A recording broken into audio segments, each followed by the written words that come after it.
to allow Federal Reserve Governor Lisa Cook to remain on the central bank board into 2026, saying it would take up President Donald Trump's appeal seeking to remove her for cause during a hearing in January. Well, la-di-fucking-da. The Supreme Court finally got one right. For now. We'll see in January. The Trump administration said Wednesday it is freezing roughly $18 billion in federal funding for a pair of New York City infrastructure projects, the Hudson Tunnel Project and 2nd Avenue Subway, targeting the home state of both Democratic congressional leaders on the first day of the government shutdown. What is Trump is a reused douchebag, Alex. Tyrese Gibson, the Fast and Furious and Transformer actor, has a warrant out for his arrest after his 4 Cane Corso dogs killed his neighbor's King George Springer Spaniel dog in his Atlanta neighborhood, according to court documents. Dude, what is it with rich black men and dogfighting? Have we learned nothing from Michael Vick? Oh, Lord have mercy. This has been the Dr. Reverend Jelly Roll with headlines and punchlines for October 2nd, 2025. Join me live at the Church of Last Resort Sunday mornings at 9 a.m. Eastern Time on Mind Dog TV. The opinions expressed on this program are those of the host or guest and should not be interpreted as statement of fact. That's a fact. Independent fact-checking and corrections are encouraged. Can we get a cup of coffee in here, please?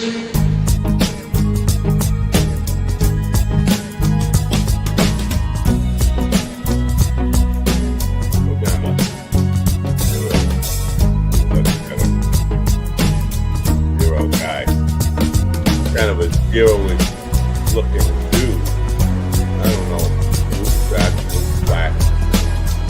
We'll see what happens with blue black. Damn good coffee. And hot. It's damn good coffee. My dog is your mind's best friend. And hot.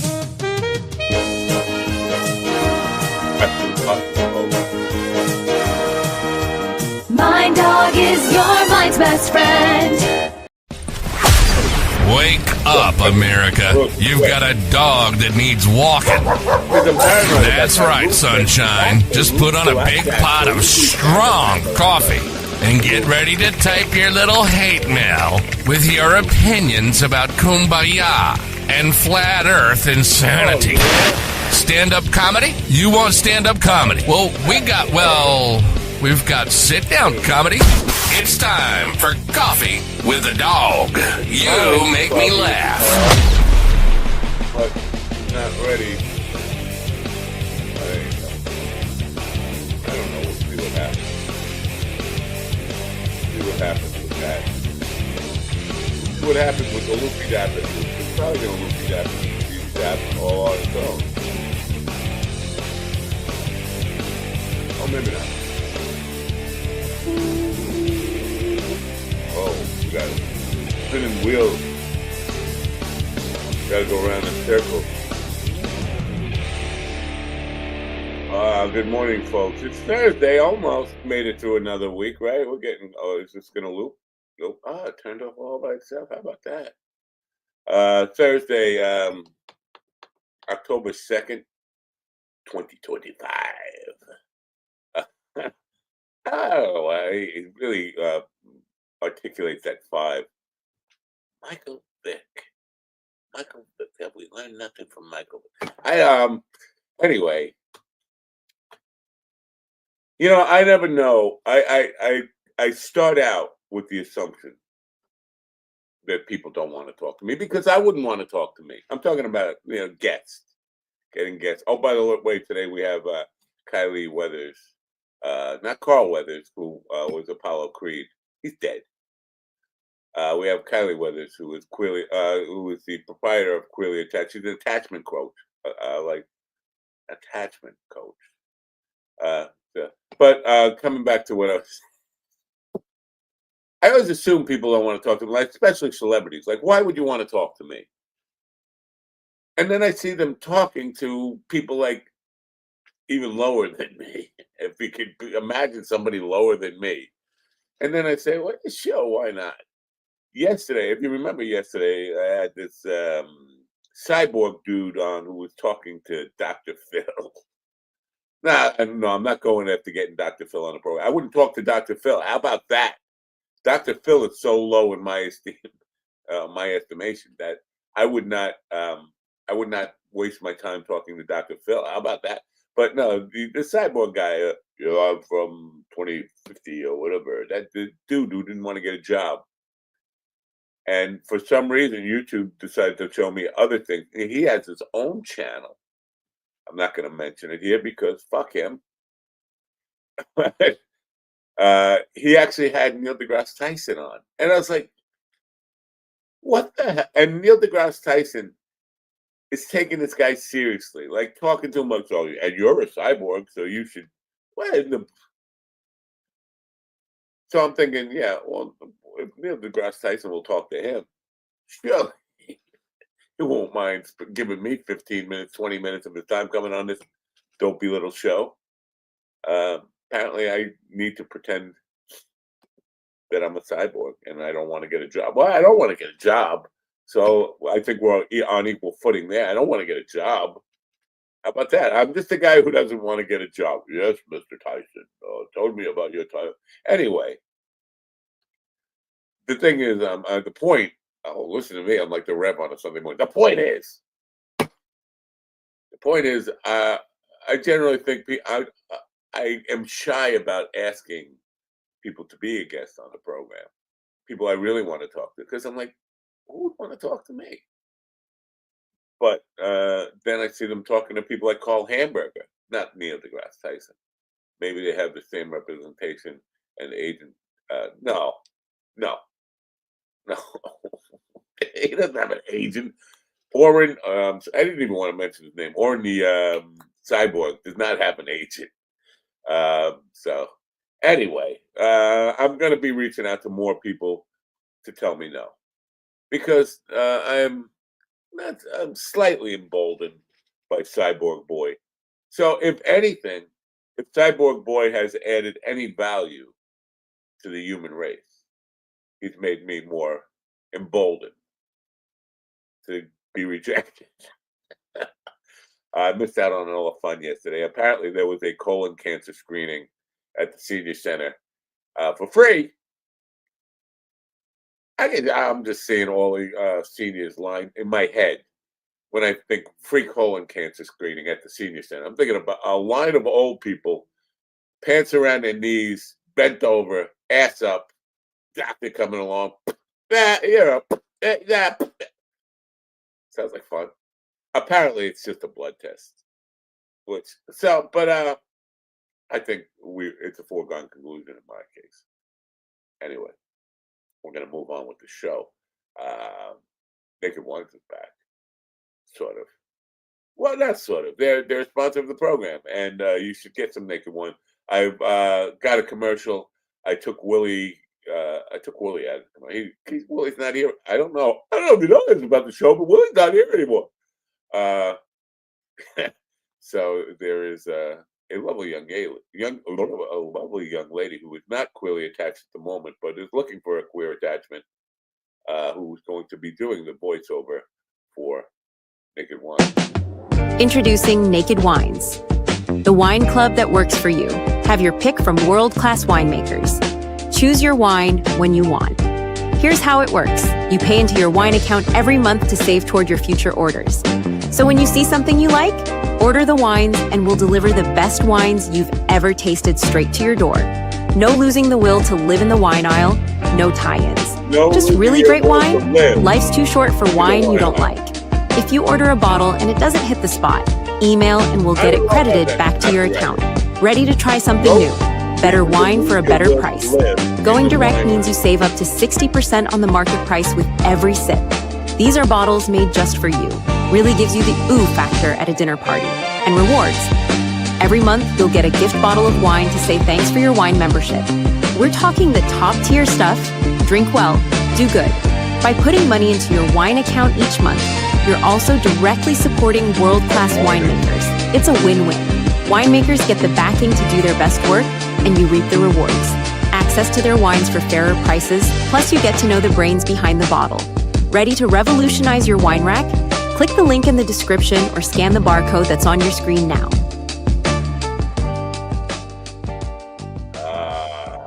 The barcode on your screen right now is not on your screen right now. Ladies and gentlemen, in the room with me now is a man who never learned anything from Michael Vick.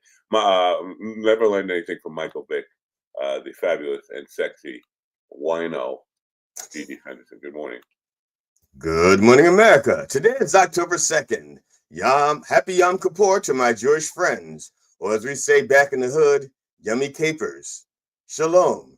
Enjoy the suffering and support your local mercenaries. MindDogTV.com. Now, you're more Jewish than I am, obviously. 9%. Oh, well, what am I? I'm more Jewish than you. I'm like 1/8, I think. Okay. Well, okay. I'll say 9%. Yes, it's 9%. I'm 2% Native American. Yeah. So anyway, it's my Jewishness is disputed by a Jew hater. But I'm just curious because I don't know about the Yom Kippur thing. Is that another? All the Jewish things happen? Or the holidays happen at sundown? Is that so? Tonight they start at sundown, right? They start at sundown. So technically, it started last night at sundown. Oh, I thought it started tonight. It's because there's people off tomorrow, right? People taking off. I think they're off today. No, there are some people taking off Friday. I saw businesses closed Friday for Yom Kippur. Okay, then maybe it is sundown tonight, but it starts at Sunday. You're not much of a Jew. No, I'm not. You're not. I said 9%. You know how much room for error that gives me? 91%. In case you can't do the math, but you can't do the math because you're not Jewish enough. I'm an Ashkenazi Jew. Ashkenazi Jew. I can't find a Nazi to ask. But where was I? Did you ask a Nazi? Did you ask a Nazi? I can't find a Nazi to ask. But the point I'm making is you're not. Did you look? Did you look? I did. Did you look? Here's the problem. I threw them all out. I had a collection of Nazis. I dumped them last November 6th. I have a collection of Nazi fighters. Oh, well, that's better than what I had. Anyway, so fighting Nazis. The point, to borrow the reference, I'm doing a lot of the Rev stuff here. The point is, you're not a top shelf Jew. You're more like a cheap Jew. I'm sorry. I am bottom shelf. I am bargain basement Jew. Yes, 9%. Let's move on from the Jewishness of the Israel. They kidnapped the boat, or what happened? You talking about the one with Greta on it? No, I'm just seeing kidnapped the boat in my trending. So Israel kidnapped the boat. Right, it was a flotilla. They were bringing aid to Gaza. And I think Greta, the one that used to be the young girl that sailed around the world or something. Yeah, but Greta Van Climate Change. Right. Yeah. Greta Van Climate Change. She was on the boat. Unless they grabbed another one. They could have grabbed another boat. Oh. Like if somebody said to me, did you hear that Trump shot down, or not Trump, because he's too fucking lazy. Did you hear that Trump ordered another boat from Venezuela, drug boat from Venezuela, shot down? I'm like, or exploded. I'm like, okay, how many is that? 4, 3, 6, 9? I don't know. Did you? No, I think you really did go. I think you did. Knowing you go a lot.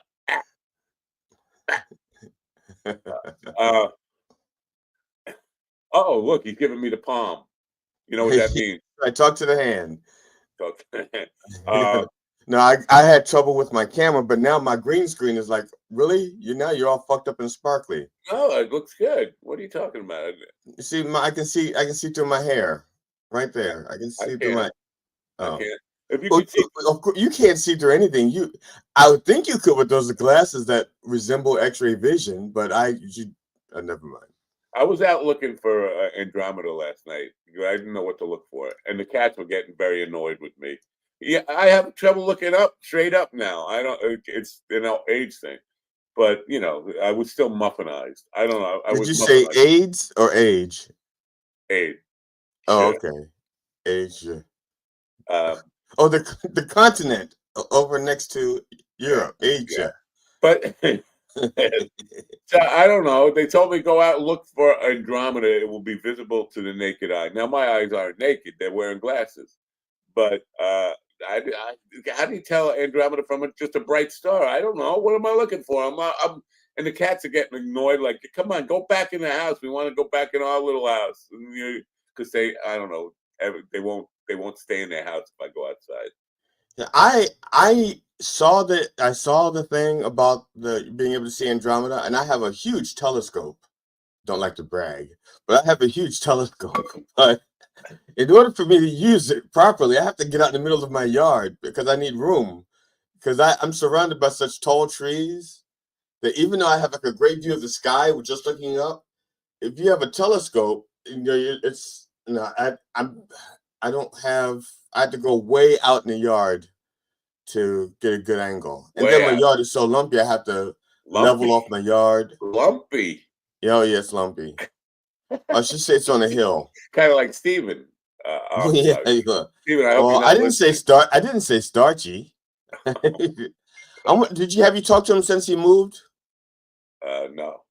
Okay, Steven, if you're out there, let us know how the move went, and I think also Israel kidnapped him. don't forget to post your address in the comments so that we can send you a parting gift. Yeah, you know what? I think his Chinese sunglasses are supposed to arrive at his old address today. Oh damn! Yeah. And they don't forward. They won't forward it. Yeah. No, they don't forward. Steven, you better move back to the old place. So Elon Musk, I don't know if have you heard of this guy, Elon Musk? He makes that cologne, Musk Yeah. by Elon. Yeah. Okay. That's the guy. It stinks. Oh yeah, the toilet water guy. He's telling people to cancel Netflix because they have a character in a kids show that uses the pronouns they, them, must be a trans, whatever, a non-binary character in a kids show. And Or now, I haven't seen the show. I have no idea what he's talking about. Or the character has multiple personalities, like the movie Split, and so they them. But he's telling people to cancel Netflix because they're trying to turn your kids trans, whatever. Disney and Hulu and a lot of these other places have similar shows with characters like that, but he's not calling for them to be. And the reason that is because Larry Ellison, who is a friend of Tesla, of Elon Musk, just bought Paramount, which is a competing streaming network with Hulu and all these things. So I'm thinking it's financially motivated. The Tesla stock has dropped $20 billion since Musk told people to cancel Netflix. People are doing it by the droves. And I'm just like, this is just the proof, all the proof you need that people can't think for themselves. Elon Musk says jump off the George Washington Bridge, and people on Twitter go running to the George Washington Bridge. Okay, I'm going to say this right now, and I hope all of my fan listens to me. That it's time to drop X. It's time to drop X because it's damaging our kids. It's making our kids stupid. Okay, it's harming our kids. It's making them stupid. So drop X. That's it. But we're cancel your subscription. Get rid of your blue checks. Whatever money you're giving to X, stop it because it's making us children stupid. But we're on that. A lot of people are only seeing us on that. Well, they could come to YouTube. They could go to Facebook. They could go to wherever we're found. I don't want to say Rumble. They can go to any place where kids are not made stupid to see us. That's everywhere. Kids are made stupid at home. Kids are made stupid before they. I cancel your subscription to your house. Kids, your home is making our kids stupid. Yeah. I would say go over and kick Elon Musk in the shin. Everybody should do that. Or am I inciting violence? I should. No, I think you should kick him in the testicles, hit him where it hurts, because if nothing else, he loves to reproduce. I would just say, kick him in the shin and then run away. Go nah, and then run away. Did you answer Sunshine? She asked, "How was your muffin ride?" It's still, if you can't tell, it still is going. Yeah, it's It's getting better. I mean, yesterday was kind of I was up looking for Andromeda for hours outside with a stiff neck. How do you think my muffin ride went? Thank you for asking, though, but it's not over yet. Soon. Just I didn't know if you were going to mention this because I just got a YouTube alert from the guy that does that show, and it says that I hate Florida and that I'm ending on a high or something, or the show is ending on a high note or something. I'm not sure. Wow. Yeah. He did say in the clip that I played that you were ending on a high note. That clip I played the other day. Well, this is slightly different because I guess he's gone beyond that point wherever he was there, and he says that I hate Florida. Again, I don't remember where these bits are. I thought Florida bit was earlier than that. I don't know. Yeah. Yesterday the news said he is the next trillionaire. The first. Who, me? No. Yeah. Check your mic, junkie. Oh, is it doing it again every time I change? Every time it's doing internal mic. Why is it not defaulting to my good mic? It should default to my good mic. It default to your good mic? It used to default to my good mic. Now the internal mic. Check your settings. I change it before we go on air every day. I change it back to the good mic, and then as soon as I hit the whatever button, maybe StreamYard did something to fuck with me. Thank you for bringing that up, Carl, because GG would have let me just keep on going with the bad mic all day. That's true. I would have. Thanks, Carl. I would have. Yeah, because I listen to I try to listen to his actual words, not the way he sounds. Oh. And I apologize. I am a terrible pet Negro. You're just a terrible. Yeah, I'm a terrible pet Negro. Because you haven't learned anything from Michael Vick. I'm a dog. Look how you treat me. Touché. Jews fasting for Gaza on Yom Kippur. Now, Yom Kippur is like a day of forgiveness, a day of atonement. You're supposed to forgive people today, right? Well, I think it's you get forgiven for your sins. I guess you can forgive others if it helps to let go. Sins, you say? Yeah. Me? Transgressions. Sins? Oh, transgressions. Things you've done to harm people. Right. Well, that's different than a sin, right? I mean, I don't even know how I define sin. I'd have to ask the Reverend, I guess, and he probably doesn't give a fuck. He probably thinks that, a sin and a transgression basically the same thing, I guess. I guess it's just a matter of whether or not you violated God's law or man's law. If you broke man's law, it wouldn't be a sin. It'd be like a crime. But if you break God's law, that's a sin, but not a crime. No, I don't have any. Let's just say a friend, not me.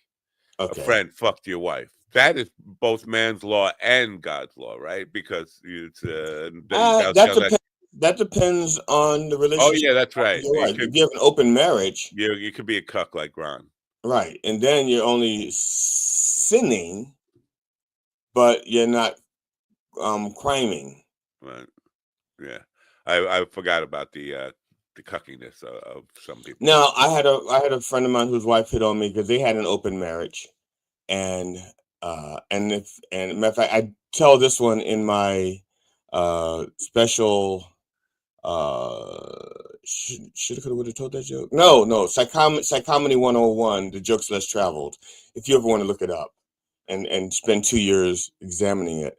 Now look, Ian, who I actually have a lot of admiration, and I like Ian, and he just hates me. He just wants me destroyed. Look, he's mad at Carl. Damn it, Carl, for enlightening me about my problems.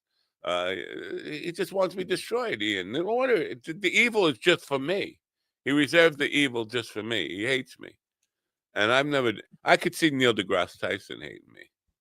Now, you could not get through that clip. I couldn't get too far into it. No. By the time Neil Tyson finished talking about himself, saying that something New York, when he got to the word New York, I'm like, I'm done. The fact that you're taking this guy seriously. Now, you look at his face looks like Neil deGrasse Tyson's face looks like he's being held hostage. That's why I thought to myself, he's doing somebody a favor or something. Because his face, or was just an odd time of day when they shot it. I don't know. But he does not look like that when he's doing his own show, when he's talking to Chuck Nice, not Chuck Nice, the other comedian he talks to, whose job I wanted to take at the Today Show. Well, if you notice the timestamp, it was like right in the beginning of COVID. So I'm thinking Neil deGrasse was stuck at home like the rest of us and said, "Well, I'm fucking bored." Oh, okay. That explains why he looked a little bit narrower in the face too, a little younger. Yeah. I thought, okay. So he also could have had COVID. Yeah. But now in 5 years, that clip has been up 343 views, which you would think with a I name thought like, that was 234,000. I thought that was a K. Thank God. no, I think it's 343. Because Okay. yeah. Okay, good. All But right, you would just think more, at least that many would just click in to see what Neil deGrasse Tyson has to say, right? Yeah, like we just did. Yeah. Even though we didn't watch it. Right. Well, because the YouTube algorithm says, "Oh, you're interested in this dipshit. Here's some more of that dipshit." And then I saw him, and I was like, "Well, he talked to him. He's got." First, I'm confused that the kid's got a podcast. Like his mother is not just letting him stay in his room and be like a freeloader, but we're hooking you up with computers and microphones. I mean, she had to buy him a good mic, a good setup. Like she's treating him like I treat Willie. Anyway, Was Willie a cyborg? Nah, he's a Borg, just a plain old Borg. Oh, okay. I had a friend who was a poly cyborg, but that was in college. Musk has a trans child that he ignores that doesn't like him. I forgot about that. Yes. So cancel your Musk. No, I don't have any influence anyway. Nobody will do. If I say cancel you, whatever, nobody's going to cancel it. But I would tell people to crash their Teslas, but just wait, it'll do it on its own. No, just go into flames. That's not a crash, right? What's going on? Well, some of them were crashing too. Oh, the self-driving ones, right? Yeah, because if you let it self-drive, it's going to self-crash. All right, that makes sense. Have you participated in this free colon cancer screening type thing? No. Well, I didn't say turn your head and cough. That's ball cancer screening. My finger was in the wrong spot to mute, and I coughed. I thought you were just demonstrating you were remembering. Oh no! Now I did have when I called for I had a colon cancer. What's it called? When they put the camera in your ass, I forgot. Colonoscopy. Colonoscopy. Wasn't he Secretary of Defense under Bush? He was. So when when I scheduled my first one, because my doctor says, here, call these people and schedule it. So I go to schedule it, and when the lady gets on the phone, I said, "Hi," I said, "I'm Mr. Penderson. I'm a patient of Dr. Lakovsky's, and I'm calling to order the do-it-yourself home colonoscopy kit." No. Yes, I did. I said that. Such thing. No, I know. And she goes, "Hold, please." Hold, please. And then she comes back and she says, "I don't think that's a thing." I said, "Oh yeah." I said, I saw it on the internet. I said, "Yeah." She's like me. I said, "Yeah, I saw it on the internet." It's a do-it-yourself thing, and I said, and I already have a camera. It's a Yashica 35mm camera. It's a very nice camera. So all I need is the other stuff, so I can I can do it myself. And she goes, "I don't think that's how that works." I said, "Yeah, I saw it on the internet." I don't think. What, is she new here? No, I think she was trying not to offend me. So I said, "No, I saw it on the internet." She goes, "Hold, please." And she put me on hold again. And then she comes back. She goes, "Okay, there's no such thing as a do-it-yourself home colonoscopy kit. You have to come in." I said, "I don't think so." And so she couldn't tell that I was joking, and I couldn't. So at one point I had to stop. I let it go on for about 3 or 4 minutes because it wasn't constant. Because each time she put me on hold, she put me on hold for about 30 seconds, and I don't know if she was laughing or researching, or she was putting me on speaker so that others could hear me. But I just told him, I said, I'm just kidding with you. I said, she's, oh, thank God. She goes, because I was running out of things to say to you. You know, Grok. You remember our friend Grok? Hey, Grok. Yeah, he used to Go play for the fuck yourself. Patriots. He used to play. He was a No, tight end for the Patriots. No, it was a very loose end. Okay, he was a loose end for the Patriots. Yeah. But hey, Grok here. Go fuck yourself. Remember that Grok guy? Yeah. I've been having conversations with Grok. Oh God. Well, we're gonna have to get you friends. We're gonna have to get you some. We have to get you out of the house so that you have real friends. Look, Matt. Okay. Did I mention the mushroom muffin? The Okay. muffin made me do it. I'm just saying. So Caroline Levitt, you know her, Caroline Levitt. Hold on. Oh yeah, we love it when patients attempt jokes. We have never heard them before. So hilarious. Come on, lighten up. I don't know if you know this, but he's practicing. That's Caroline Levitt. You know her, right? The latest Bimbo Bob. Yeah, she was the one that played the liar person on Saturday Night Live. Yeah. The liar one. Whatever. Yeah. She's got a clip on Twitter where I can talk to Grok. And she's saying that we need more electricians and plumbers and less people with LGBTQ degrees from Harvard. I don't know if that's necessarily a degree. You get a degree in LGBTQ.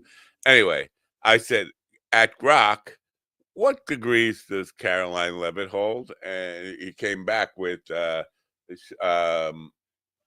her degree is in communication. She's not an electrician or a plumber. She has a major in communications and a minor in politics. I said, so does she have any credentials in hypocrisy? Because she happens to be very good at it. And he says, as far as hypocrisy credentials go, none listed officially, but her comments highlight a push for more trade workers over certain academic paths while she's an academic, which seems to be hypocritical. I was like, very good. I said, did she have to fillet anybody to get her job? I'm looking that up and can't find an answer on that. So I could go on and have a conversation with Grok all day about shit, and they're just going to take me it. Oh, is that a pronoun? It? I don't know. I don't know. Prostate exam. Hey, doc, buy me dinner first. Hilarious. Why, have you given prostate exam, John? Have you heard the one? Well, I've heard comedians do that joke a lot. I do. I've heard. Now, I did. Now, the self colonoscopy thing. The first time I did that was 10 years ago, and I've only done it maybe 3 times since. Like once with each colonoscopy, I would tell it when I talk about it, and if somebody else brings up a colonoscopy thing, I'll maybe throw it in. But I don't.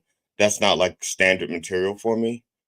And I just want to know if John has actually done a prostate exam. And I'm assuming he has. You're talking about on somebody other than himself.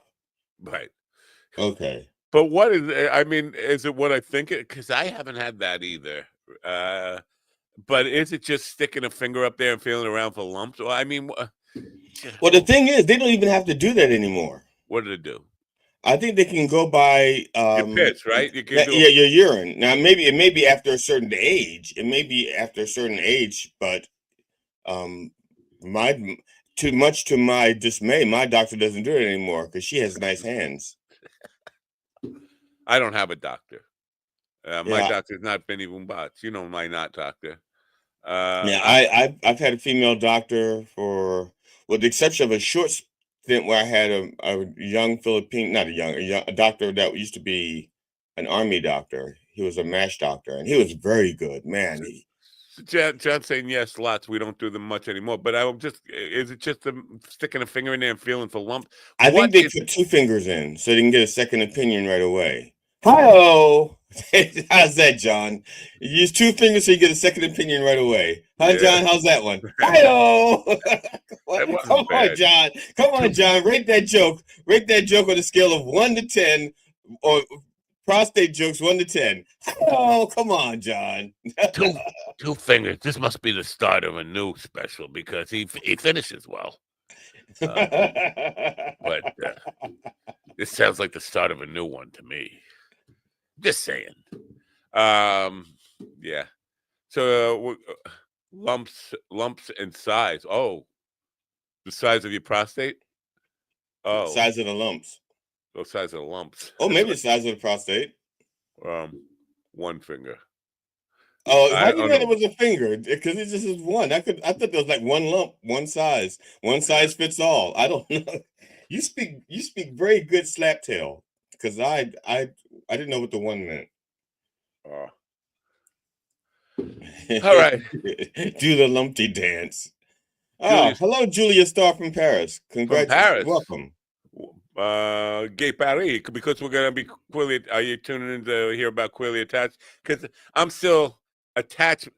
Kylie Weather. Now, GD, I had the thing for Kylie or something. I don't know what's going on with GD and Kylie, because GD's not a woman. I don't know if you know this about GD, but he's not a woman. But they seem to be friends on a deeper level, not necessarily clearly attached, but attached in some way. Now, Kylie is gonna. She's been with us before, and I'm sure I've asked the dumb questions and don't remember. It's like being out of school too long. I don't remember what I learned from her last time. But this attachment thing, Right. I'm confused about that. Confused about what Well, attachment. she can explain that to Stowe because that's still what she does. But I also wanted her on because she just started doing comedy. And since uh, she does the coaching thing, I want to see the crossover between the comedy and her approach to comedy and what she does as a coach.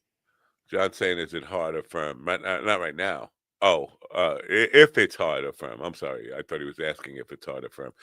What, my prostate gets hard? That's weird. If you whispering, if you blow in somebody's ear, sure. Now, Hi there, my prostate. wife says they could just take that. It's like a horse's appendix. We don't need it. They could just take it out, or the prostate, right?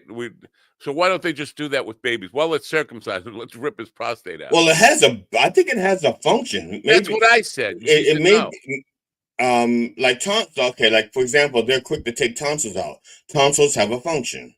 Now, it's not like you can't live without your tonsils, but tonsils do have a function. So, so Not a good thing if it's hard, he's saying. All right, what are the tonsils function? they help combat infection. Well, I didn't get I got my tonsils out as a baby and never got. Yeah, that's because the people were stupid. Oh, stupid. Yeah, they were stupid back then. It's funny, they were going to take my tonsils out as a baby also, but because I was born sick, they said, "Well, bring him born black. You couldn't afford it." Because I was born black and sick. That's why they didn't circumcise me, and that's why they didn't they didn't want any kind of cuts on me. They didn't want to do any kind of surgeries or any cuts or anything. They said, just bring him back in a few months and we'll do it then. And when they brought me back, I was still sick or I was sick again. So every time they rescheduled, when I went back, I was like sick. And then I got to the point where it's like, well, he's too old. We're not going to do the circumcision. It'd be too painful for him. And then they went and the tonsils will wait, see what happens. And I kept getting sick. And they wanted to take out my tonsils constantly. They kept threatening to take out my tonsils. And finally, my pediatrician says, no, we're not taking out your tonsils. Your tonsils are doing their job. They're fighting infections. They're supposed to swell up when they get in, they're fighting your infections. That's it. We're not taking out your tonsils. We're going to find out why you keep getting sick. That's what we're going to find out. Why your tonsils have to keep working so hard. Why you keep getting sick? Why do you keep getting, and did they find out why you keep getting sick? I think I learned when I was in my 20s or 30s. Late 20s. Yeah, late 20s, I figured it out. Julia Starr said, hey. That's hey, not Julia. A French. That's not a French name, Star, right? I mean, that's an English name. You're saying it wrong. It is Stir. You're saying it's Julia Stir. And then you have to do the accent at the end. I would look at our analytics and say probably we have one person ever tuning in from France. I mean, I'm always surprised when I look at the analytics for this channel where people. No, okay, we're assuming France. It just says from Paris. It could be Paris, Illinois. Oh, that's true. Could be Paris, Texas, right? Paris, New York. I don't think there's a Rome, New York. I don't think there's a Paris. New York. Paris, Texas. Though. Paris, I know Maine. Paris, Texas. But there's a lot of states that have a Paris in them in the U.S. You're right. I should have thought, but yeah, maybe. That's all I'm saying is maybe. Well, that's why I'm here. I'm here to provide the alternative view, or as we say in France, LGBTQ. All right. So, do you think today is a cookie day? That's up to you. If you have not recovered from the brownie day, I wouldn't start a cookie day till Friday. Well, I was just thinking by noon today, I should be muffin free. I have to. There's a little calendar on Matt's clock. On Matt's wall that says, "I've been muffin free for 0 days." Yeah. And actually, I have 2 more muffins waiting. Wow. Yeah. Thanks. Well, they were on sale. I'm talking about sale. Because we're number 3 in science. We're also going to get ranked in the medical broadcast. But wouldn't medical be science? I think that's why they're lumping it all together. Yeah. And all lumps are hard, which is why. Which means we may have to get it removed if we have podcast cancer. Oh my goodness. We are podcast cancer.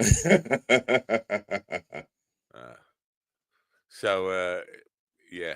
And I'm almost tempted to watch that part of the blind mic thing just to find out.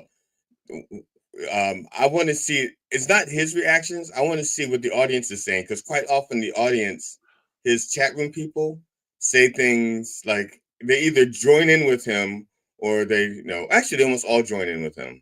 But what do you mean join? Like whenever if he's bashing me, they're like, "Oh yeah, he's the worst. GD sucks." Oh yeah. That's true. But if he says it's getting better, is his chat room going with him and saying, "Yeah, it's not so bad," or they're saying, "No, he still sucks. We're just used to it." That was the case I made to him. Is like when he was going down the insult road. I said, you might not think that you're an influential person like me. I think I have absolutely no influence at all. But he's got a chat room that will follow him anyway. Like if he says, and they give him money, and that's a serious commitment. Giving money is a serious commitment. Yeah. So if he says jump off the George Washington Bridge, they're gonna. And listen, why would they go all the way to New Jersey?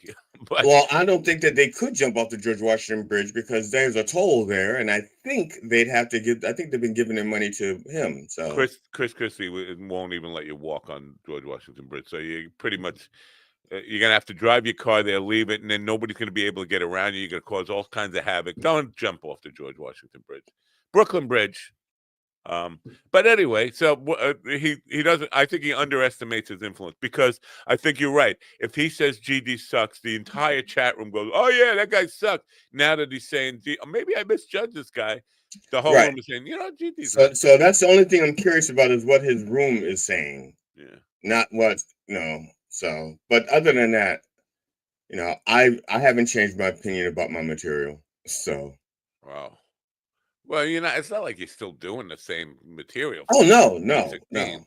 The only thing, let me see, the very, very opening bit about the birthdays, I may do that once a year if I'm performing on my birthday. But like even this year, I'm performing the day after my birthday, and I'm not going to do that bit. I'm going to do something different. You are performing on your birthday. You have a gig the day after my birthday. The day after my birthday, the 20th. That doesn't count. No, it's close enough. No, it's close enough where I can say, yesterday was my birthday. And people go like, yeah, But and I don't care. They go, what? Yeah. Yeah. People when they cheer for stupid stuff like, my anniversary was 6 months ago, and they go like, yeah. He's like, okay, comedians who do that, they say things like, my anniversary was 6 months ago. It's like, I don't know. And then they're amazed that nobody clapped. It's like, so, I just, if you're going to do that, just say. You could say, I have a birthday coming up in 364 days. No.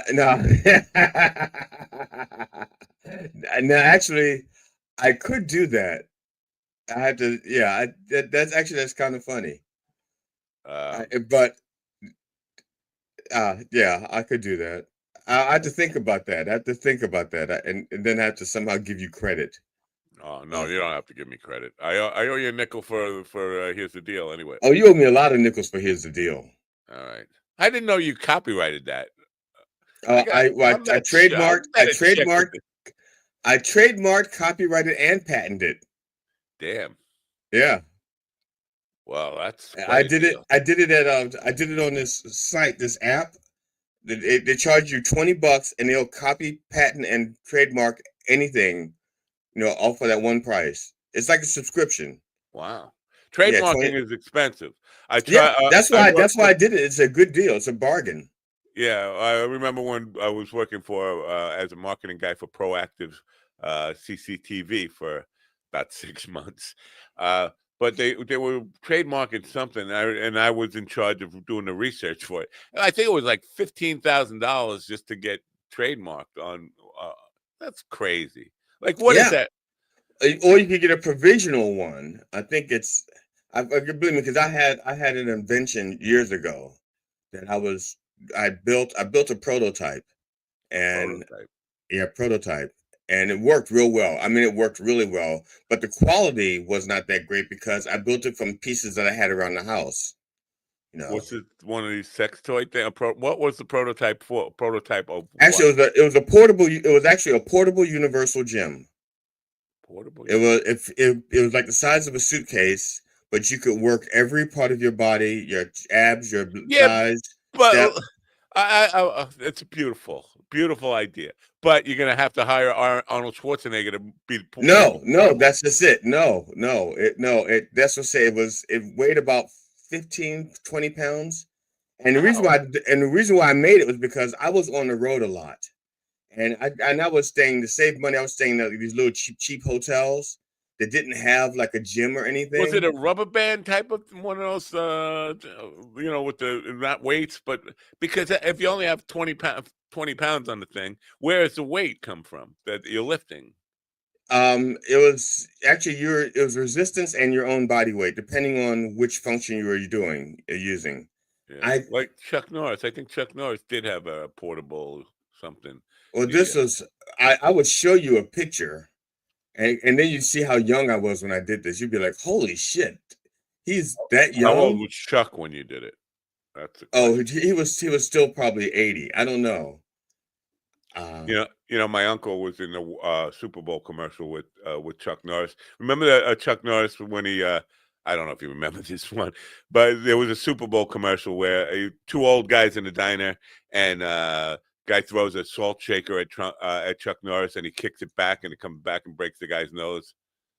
My uncle was the guy whose nose got broken. It was through the salt shaker at Chuck Norris in the commercial. That's his. That was his acting. That was his number one acting credit.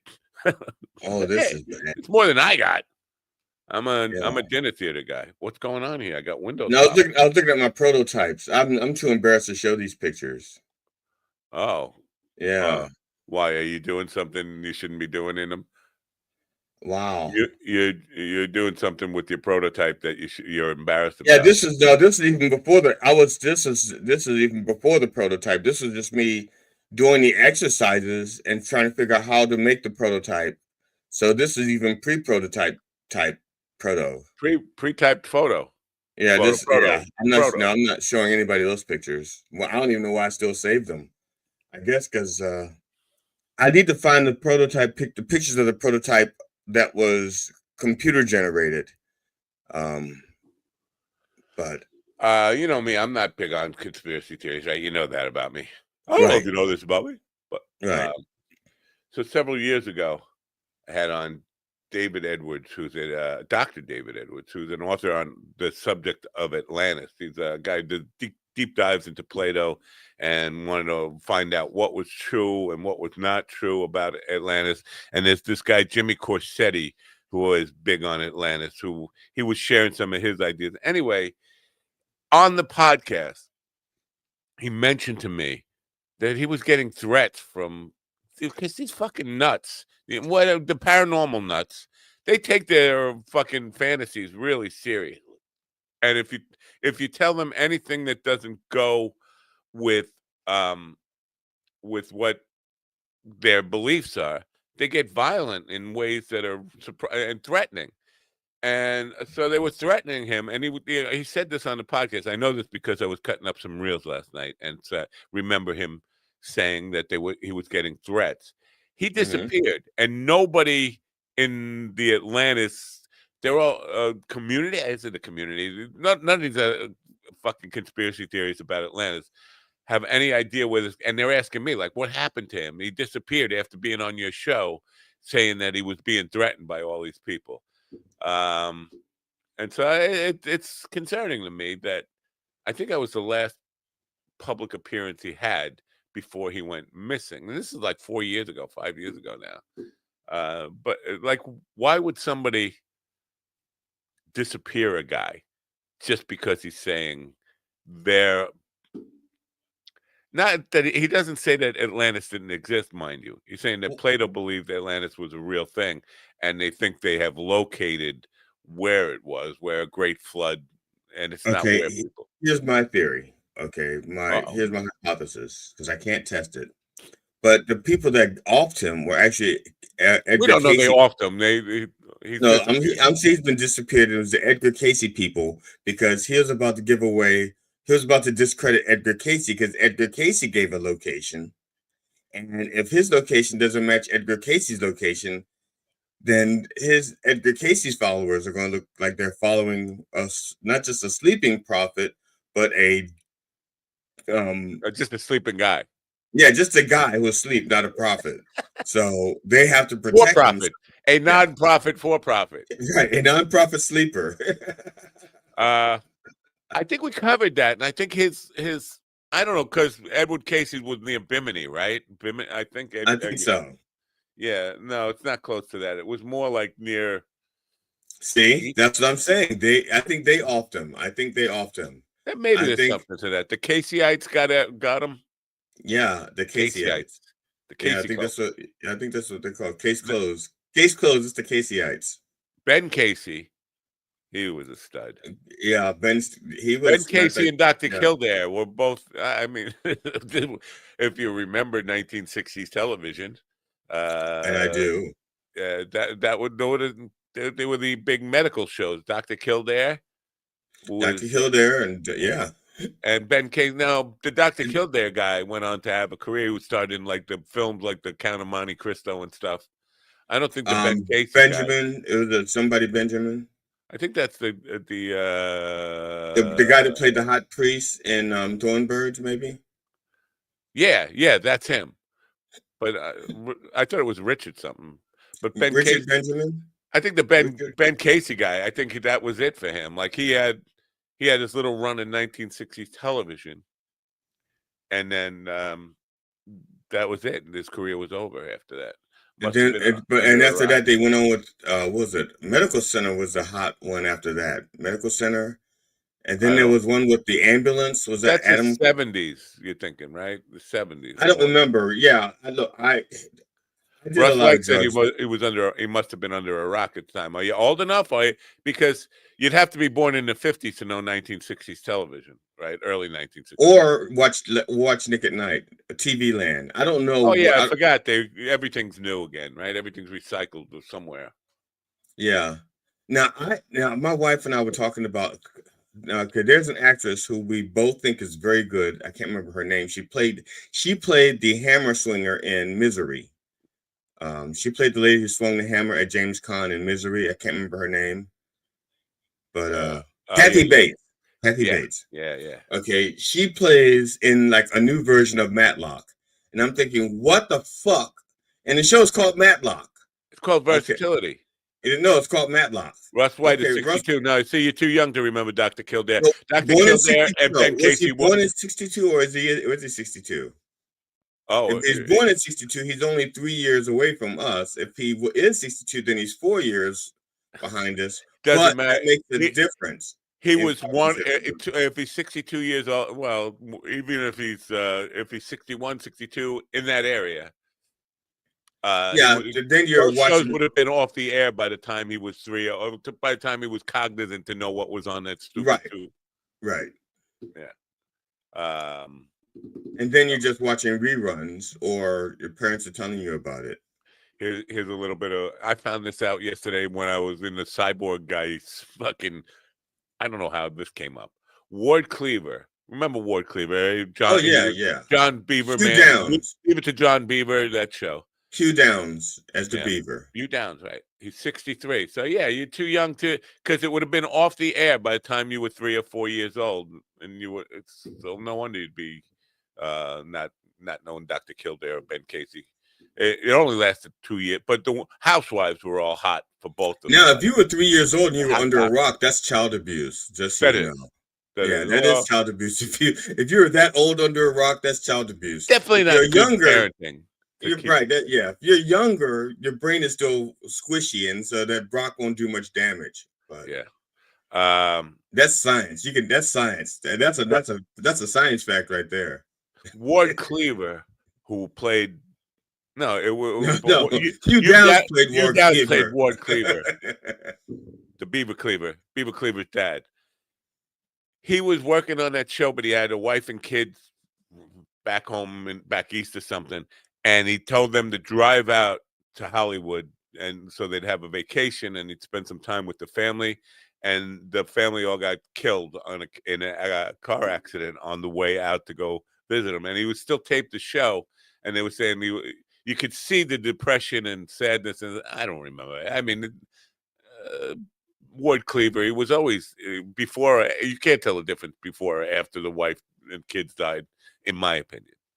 But they were going down this whole thing about and then just a little tidbit that they threw in. It was a story about Ward Cleaver's depressing experience on the show. And just as a little tidbit they threw in, the mother, what was it, June Cleaver? What? You're right. Remember the movie Airplane? Yeah, she was in it. We talked about it just a couple of weeks ago with Dan. Yeah, she was in it. Yeah, I didn't know she was. She was. She's a woman who talks to black guys. She spoke jive. Yeah, jive. That's what I wanted. I speak jive.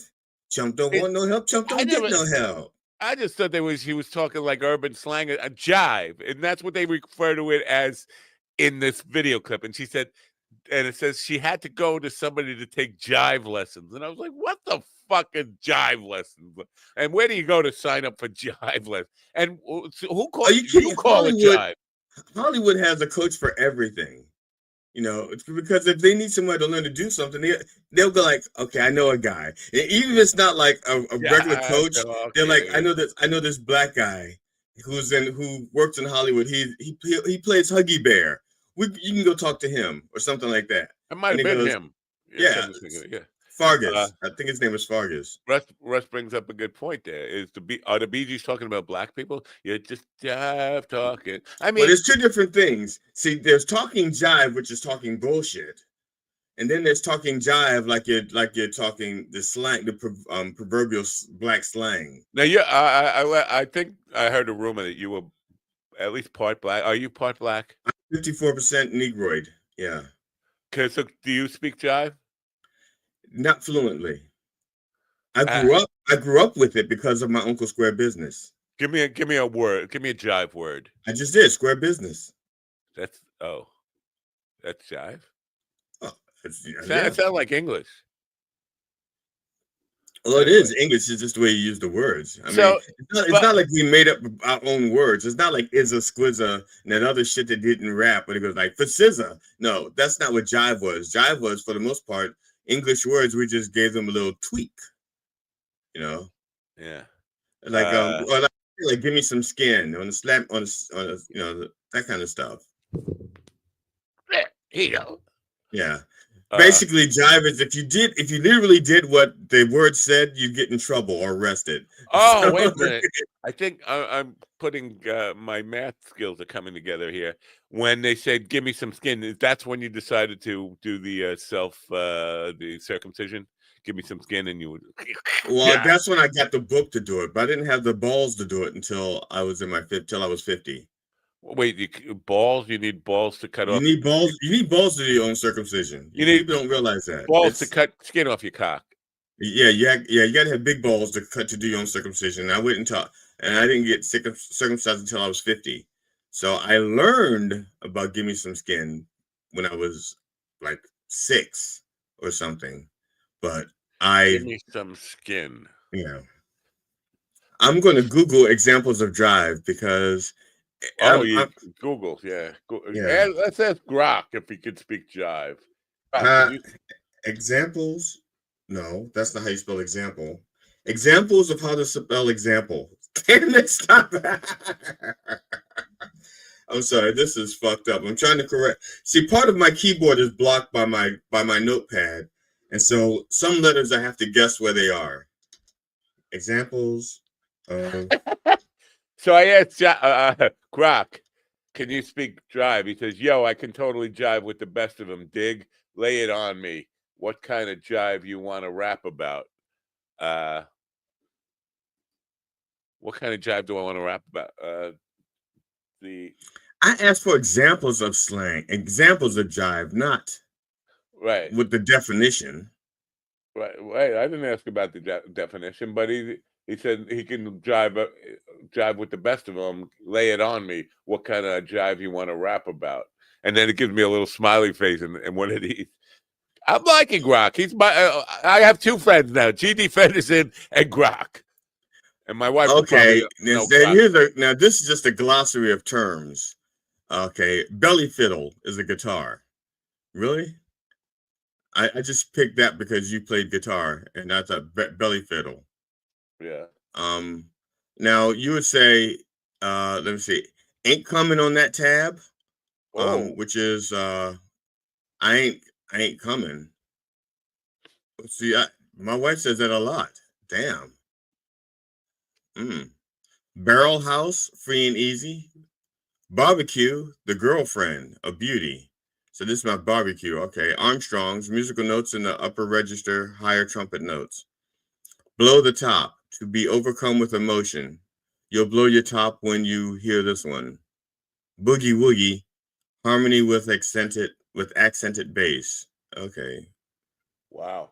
So Grok says Al White and Norman Alexander Gibbs were the jive-talking coaches for the iconic scene in the 1980 comedy Airplane. They played the first and second jive dudes, respectively, and improvised the dialogue after a white writer's initial script fell short. Barbara Billingsley, who is June Cleaver, thank you, right. the jive lady, to prepare Barbara Billingsley for her fluent translation bit, they took her to lunch and taught her the slang, turning it into one of the film's most memorable gags. Yeah. So they took her to lunch. Yeah, that's what black people. That's jive for we fucked her. I was gonna say, what, the gangbanged her? Is that what happened? Yeah, that's jive for Eiffel Tower. Poor Barbara Billingsley. I believe. Did you be that?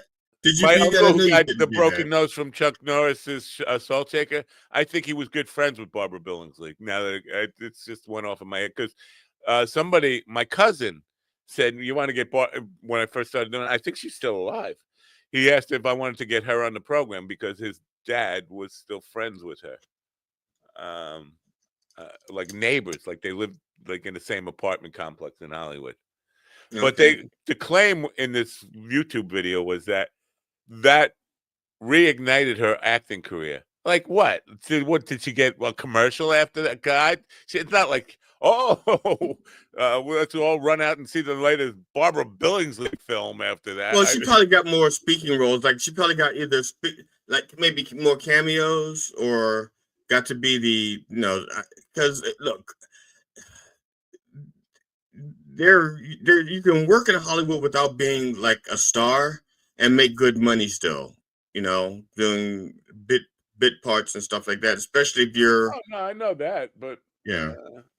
You know what? I think unusual about Grok is he doesn't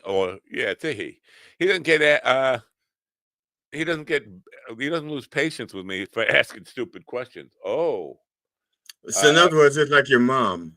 It's like a good mom, Oh not no, your yeah, mom. like a good No, not mom. your mom. A good mom. I changed that. I did fix it. Like a Yeah, good thank you, mom. thank you. Like a good mother, Brock Yeah, is there.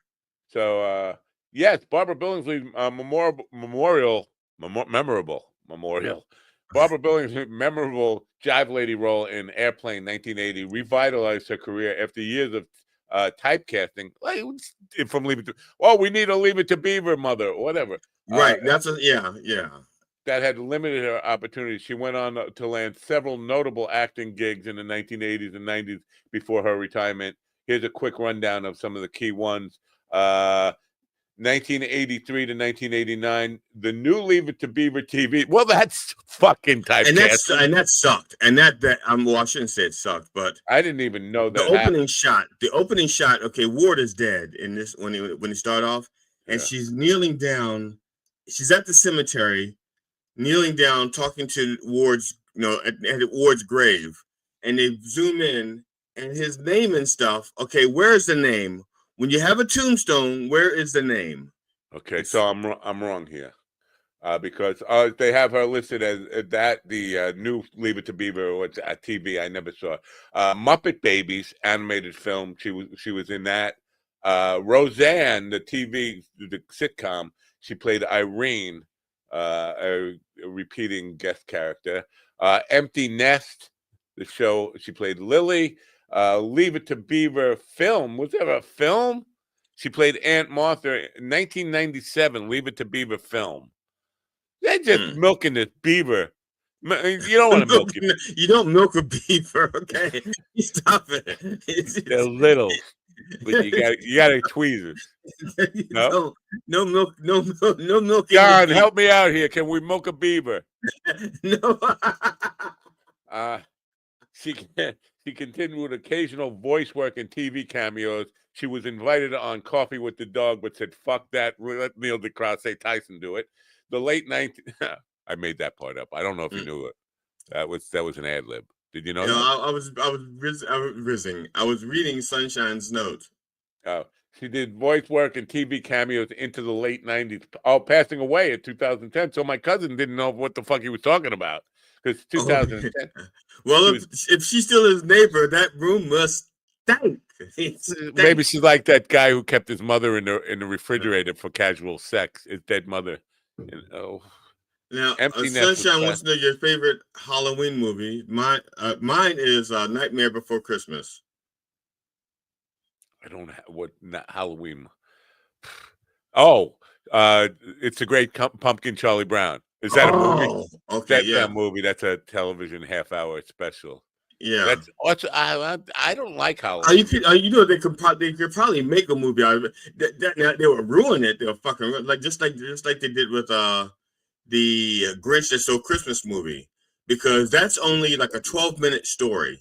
The Grinch That Stole Christmas was like a 7-minute poem or a 7-minute read, and then they had to stretch it out with music to do the first TV show, and that was, like I said, they stretched it out there. That's why there's some repetition. But then to stretch it from there to 90 minutes was really fucking stupid. Why is this person who wants to destroy me saying Paul Preventer right now? Do you know why he's saying Paul Preventer? Oh, I think he just sneezed. Bless you. I don't know. Oh, that's where Andy's. I didn't read the comment before that. This person who wants to destroy me in my life. Empty Nest was a classic. Also, where Andy's documentary maker got his. No, Paul Preventer got his start in comedy clubs in Philly. He worked in the Bronx a little bit. I think the first time I saw Paul Preventer was somewhere like in the late 70s, 76, 77, maybe. A comic strip. Was it Caroline's, maybe, in New York City? Was his first television gig, I guess. Empty Nest.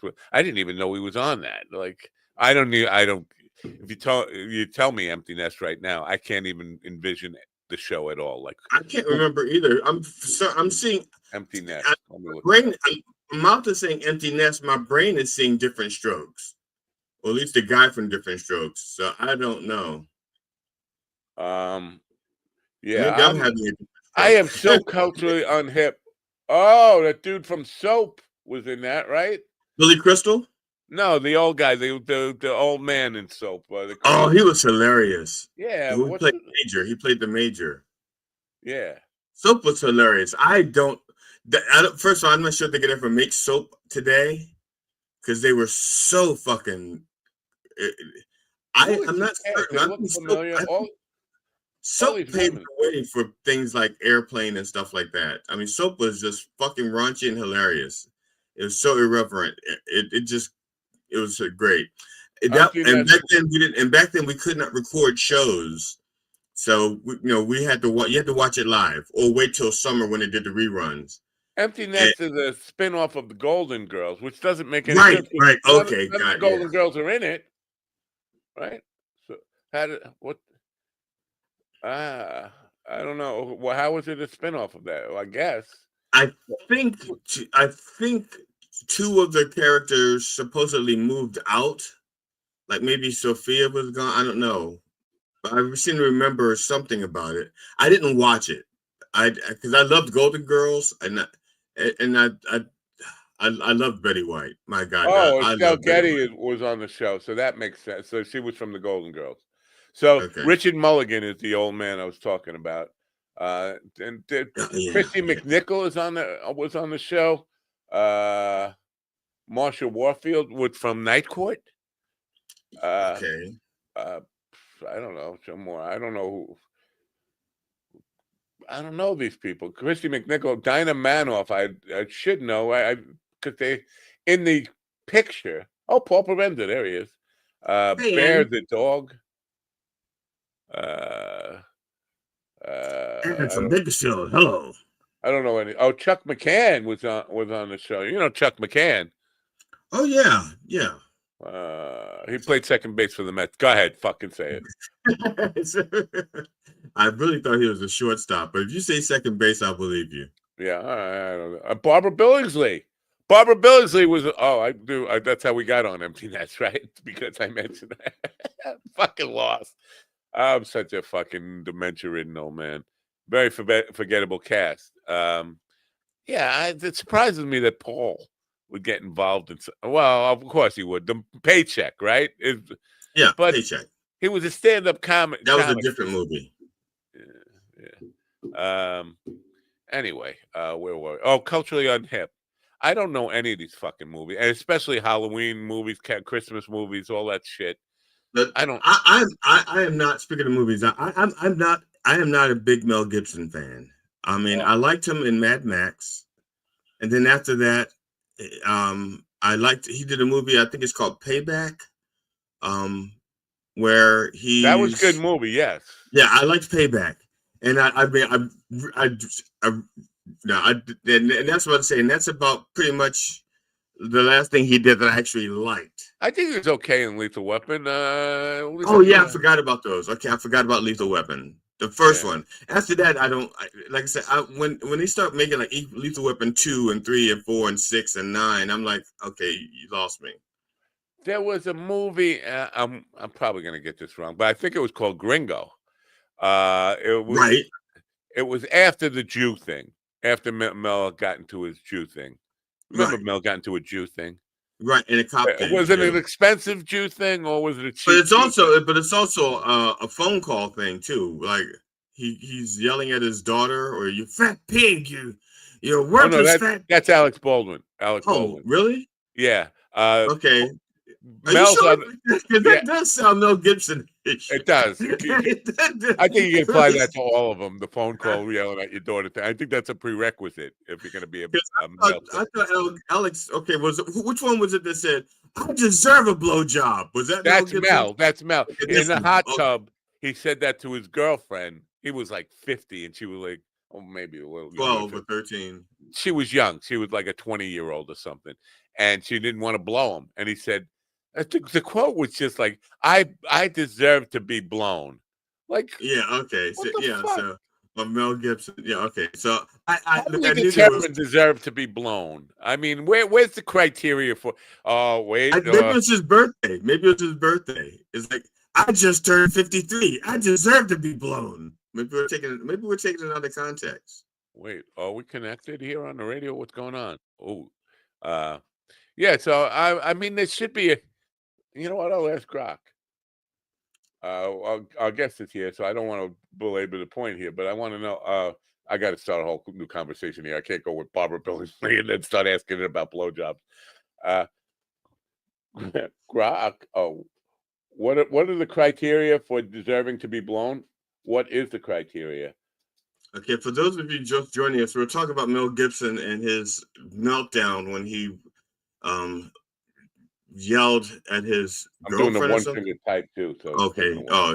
And for those on the radio also, what you're missing is Matt's wonderful one finger typing technique. It's like hunt and peck, only it's much worse.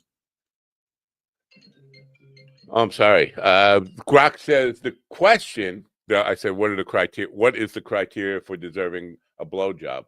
So the question seems to be aiming at a humorous or provocative angle, possibly inspired by jive talking vibe from Airplane.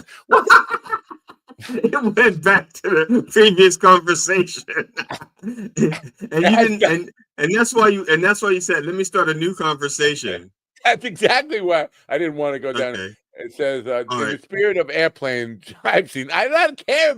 Let's just say any criteria would depend on mutual respect, consent, and a whole lot of smooth talking. No, Okay. I want to talk about Mel Gibson saying it. Let me. Well, we have Kylie is in the. Well, you introduce her while I get this. Okay, those of you who are fans of the show may remember Kylie Weathers from previously. If not, Kylie is a certified attachment coach who believes when you embrace your story with curiosity, you heal your attachment wounds. She knows firsthand what it's like to struggle with anxious anxiety. She had patterns of overthinking, avoiding conflict, and chasing connection, always wondering if she was too much or not enough. But now she's taking that to the next level and she's adding stand-up comedian to it. So let's bring in my good friend of I don't know how many years, Kylie Weathers. Good morning, Kylie. Thank you for being here. What's up? Thanks for having me back. Can you hear me all right? I was thinking about when you were on last time, and it's like high school. I don't remember any of what I was supposed to learn from you, and so if I'm apologizing in advance for asking the same questions. No, that's like, fine. Attachment syndrome has got me thinking I'm attached to a lot of things. I'm attached to bad Twitter. Memory. He's attached I don't want to be attached to Twitter. Me and Twitter have a really abusive relationship. But what exactly what is attachment all about?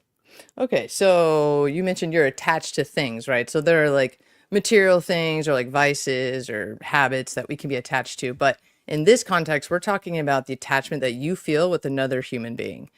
And that attachment starts when we come into the world as babies, right? Like we need our parents to survive. And so we're learning, okay, how do we stay safe based on this connection that we have with these people?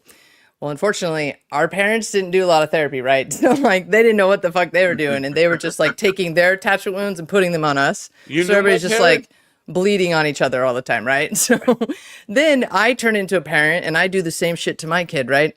But I'm like, wait, I can see the fear in his eyes. I remember looking like that at my dad. What's happening? So I start looking into attachment theory and I'm like, oh, fuck. I'm the same. We're all doing it. It's a pattern and we don't realize it. But it's all coming from this place of I am terrified of rejection and abandonment. And I will do anything, including abandon myself, to make sure you don't abandon me. That's weird. That's the habit. That's weird because I definitely, and I've talked about this with a lot of self-help people and psychiatrists and psychologists we've had on the program. I know that my anger issues were really masking my fear of abandonment, and I'm very open about. I am definitely afraid of being alone, even though I'm a introvert who likes spending time alone. Yeah. But when I was 13 and a half years old, I left home. I ran away from home to be alone. So, and I found myself, and this is part of it. Like I abandoned my family And then I found myself extremely lonely and really, so it's a weird thing. So, But wait, can we talk about it since you shared? That Sure, was a lot. sure, Like go you ahead. shared a lot vulnerably there. So that's kind of the work I do, right? Is I'm specifically I'm working with queer people just because, well, I'm queer. And when you're queer, we're dealing with a different level of attachment because we're also dealing with the whole society, culture, politics telling us, hey, you don't exist and you shouldn't exist, right? So that hurts at a different level. And obviously, heteronormative community, not going to be able to understand that. And that's fine. So I'm working with those folks, but all that I'm going to say applies to every human. We all have this fear that you're sharing. So what I love about what you said, though, is I've learned that my anger is attached to that fear. yeah. So when you were 13, were you angry? At the time I was angry my whole life. Yes. Your whole life you've been mad. You came out just fucking ready to box. Like, pretty you did? much. They were like, here's your gloves. Not- Your dad's lacing you up. All right. Let me qualify. As long as I can remember, like I'm sure before I was conscious of myself, there I probably wasn't like that. But I remember always being like easily triggered into that fear of abandonment. Yeah. Okay, and so when you think, were you raised in like a 2-parent household, or what was that? 2-parent household, both were criminals. Both were criminals. When I ran away, they were in jail. Oh, okay. Both of them. I came home from high school, and they had been arrested by the FBI. Both of them were in jail. And I said, you know what? When they get home, it's gonna be hell here. I'm gonna leave. And I went to Eastern Airlines. Instead of getting on the school bus, I had a friend drive me to Eastern Airlines. I took a one-way flight to Florida. Wow, at 13. Okay, so think about that. At 13, I wouldn't have been able to even do that at 13. Yeah. Right. And I know my son, he just turned 12. There's no way he would even know what to do. Right. So at 13, you had developed some strategies to be sure your safety was extra, extra safe. Yeah. Why is that? Because at home, it was not fucking safe and it was chaos. Yeah. Right. So then you're learning all I got is me. And I'm always going to be alone. And people are always going to fail me. And they're always going to leave me. So I got to get me. So at 13, you have this belief deeply rooted in. How old are you now? Yeah. Oh, you right? want to know that. Right? So like, it's still, every time you're feeling triggered, I want you to picture, I'm a 13-year-old kid terrified on a plane. That every time you're triggered, that's who it is. Well, let me, because on the plane, I wasn't terrified in the moment. I was so fucking delusional because I was so fucking high. I was. Oh, well, that helps too. But I was doing lots of drugs. But prior to ingesting the drugs, you were terrified. I was excited to be going to Walt Disney World, which was just opening. In my mind, I was going to go work in a magic shop in Walt Disney. And I don't know what the fuck I was so confused. So at the moment, so fucking confused, yeah. Yeah, I wasn't really scared until I got there, and I realized, holy shit, how am I going to support myself? Yeah. And so then you have this belief though, like, okay, I got to get me, I'm always going to be alone. And then you decide, oh, I want to be in a relationship. I want to be with somebody. I want to do that. But then there's this thing that's in you that's like, but I'm always going to be alone. Right. And so this isn't matching that belief. And so your brain is telling you you're not safe because you're not matching your belief. So you'll start sabotaging shit in the relationship and don't even mean to. But it's because your brain's like, you got to get to safety and you're not safe with people. Isn't that wild? Yeah. And also, you know, I don't think I'm ever going to get over this because it's been a long, long time. But I always think, what's wrong with me that I'm... That's it. Yeah. Okay, so that's the big question. So that's where we were going to head. So first we'll never solve that. That's okay. But that's okay. That's the point. Is Chinese algebra. Underneath, we have fear. And then anger. You said it's turned to anger, right? That's how it expresses. This is how we mask the fear. Yes. Yeah. But the fear is coming from something else. There's a thought, there's a belief. Okay? So the thought is probably, what's wrong with me? And that fear, right in the solar plexus. Ugh, I can feel that, right? But then there's the something before the what's wrong with me. And it's, I'm alone, or I am broken, or, right? There's already a belief implanted that there's something wrong with you. So the what's wrong with me, you ask that in this like derisive, or what's the word? Like, what's wrong with me, right? It's like a judgmental. Yeah. What if you asked it with a question mark like Nancy Drew or Hardy Boys? Like, what's wrong with me, right? Like curious, what's wrong with me? And you start to investigate that meaning Because why you said there's no way we could spend eternity and never figure it out. And that's the point. You get to decide what anything means every time. Every time something happens to you, you decide what it means, right? Every single time. And that's the choice. That's the power that we really have. And that's why we don't know about it, because it's super powerful. Yeah. Because if you don't make it mean something disastrous, what happens? Oh, I can move on with my day. And my head is still clear. And my body is still fine. They don't want us moving on with our day. I think you kind of hit on something. Oh, thanks for. What do I owe you? I'll see the receptionist on the way out. All right, yes, sir. But I've always been looking for the answer from external. Like I want somebody else to tell me what's wrong with me, rather because it's painful to look at yourself and do a self-diagnosis to find out what's wrong with you. Because maybe maybe I don't want to know. Right. But here's what you do want. What you do want is what every single one of us wants, which is I want it to feel pleasant up here. That's really it. That's all we're out here chasing every single day is I just want it to feel okay. I just want it to feel good. I want it to feel good. And so then we're making choices to do that, right? But our brain doesn't know that sometimes these choices, sure, it might be fastest to go smoke a bowl for the 100th time today because it'll, but I'm saying, but like maybe that's not the best choice. You know what I mean? I have 1,000 milligram muffins. Yeah. I mean, I'm like, well, I can't even fuck with gummies anymore. My tolerance is way too high. But my point is like our brain is going to take the fastest route to safety, but that doesn't mean that's the route that's going to get you to your dreams or goals or desires. That just means it's the safest, most worn down path that you keep taking. It's like a literal trail that you keep running down. Yeah. But wild. And it didn't, not until this morning did I realize, until just now having this conversation with you, that in order to not feel abandoned, I abandoned everything on my own. And that was a stupid choice. Yeah, great. And so a lot of people will say like, oh, I'm avoiding conflict. Oh, I'm avoiding this fight. And like a lot of men are typically like pretty avoidant, right? Or they're what's kind of called fearful avoidant, which means I can get super anxious and I'll fucking stonewall you. Like I can go on both sides of that shit. And people who come from like super chaotic households typically are coming with that type of attachment style because we're just like, fight, flight, freeze, fawn, fuck it, I'll try them all. Like that's our like, let's just do anything that gets us to that point of safety. But really what you're doing is abandoning self every single time. I'm abandoning self. If you're anxious, you're probably looking ahead to the future or you're in someone else's head and thoughts. If you take yourself back into your own head, guarantee the anxiety. If you're like binging for 12 hours and you're just like, what the fuck? I didn't even realize I've been sitting here. You're avoiding something. And as soon as you lock back in, that feeling that you're avoiding comes back up. So then we go back to the screen, right? I don't want to feel that. That's uncomfortable. And I want to feel pleasant because it's painful to look at myself. So I'm just going to not. Yeah. And that's why we're exactly where we are.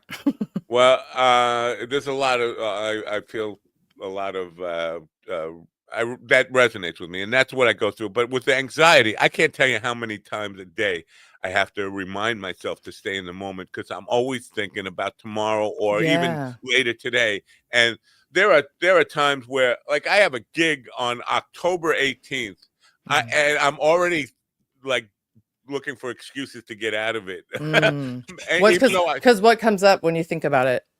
What feeling?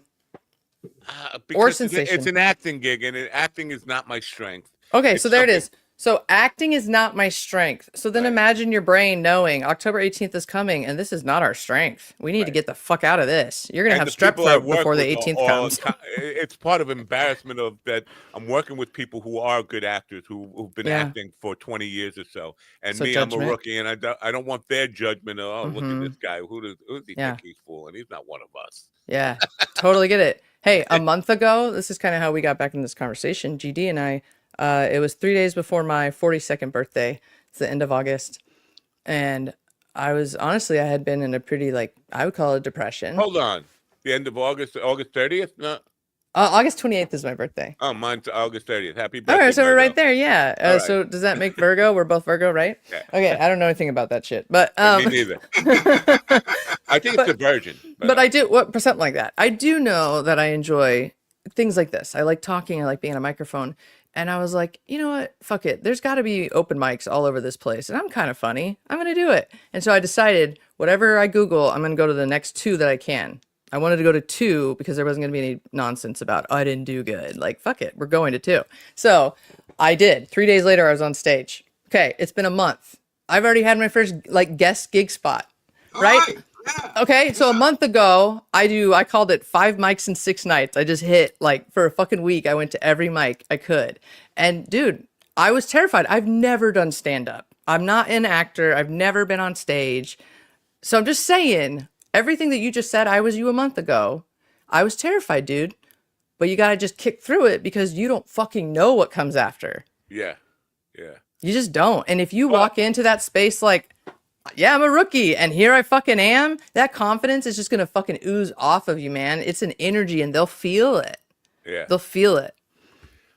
Just and this, I shouldn't say, but even the things I'm good at on the way to the gig, I'm always imagining the worst, and generally it doesn't go that way. On the way home, I'm like, oh, it wasn't so bad. It was okay. Now there have been some bad gigs along the way, especially I've done so many, but most of the time I purposely try to sabotage myself, like this, thinking about everything that could go wrong and every way I could make a fool out of myself tonight. Yeah. So let's say if that's your pattern, I'm not going to take that from you. I'm just going to add one more thought to it. Okay. You can do that if you want, but if you're going to do that, then why don't you also be constructing, okay, and what if that happens? What will my response be?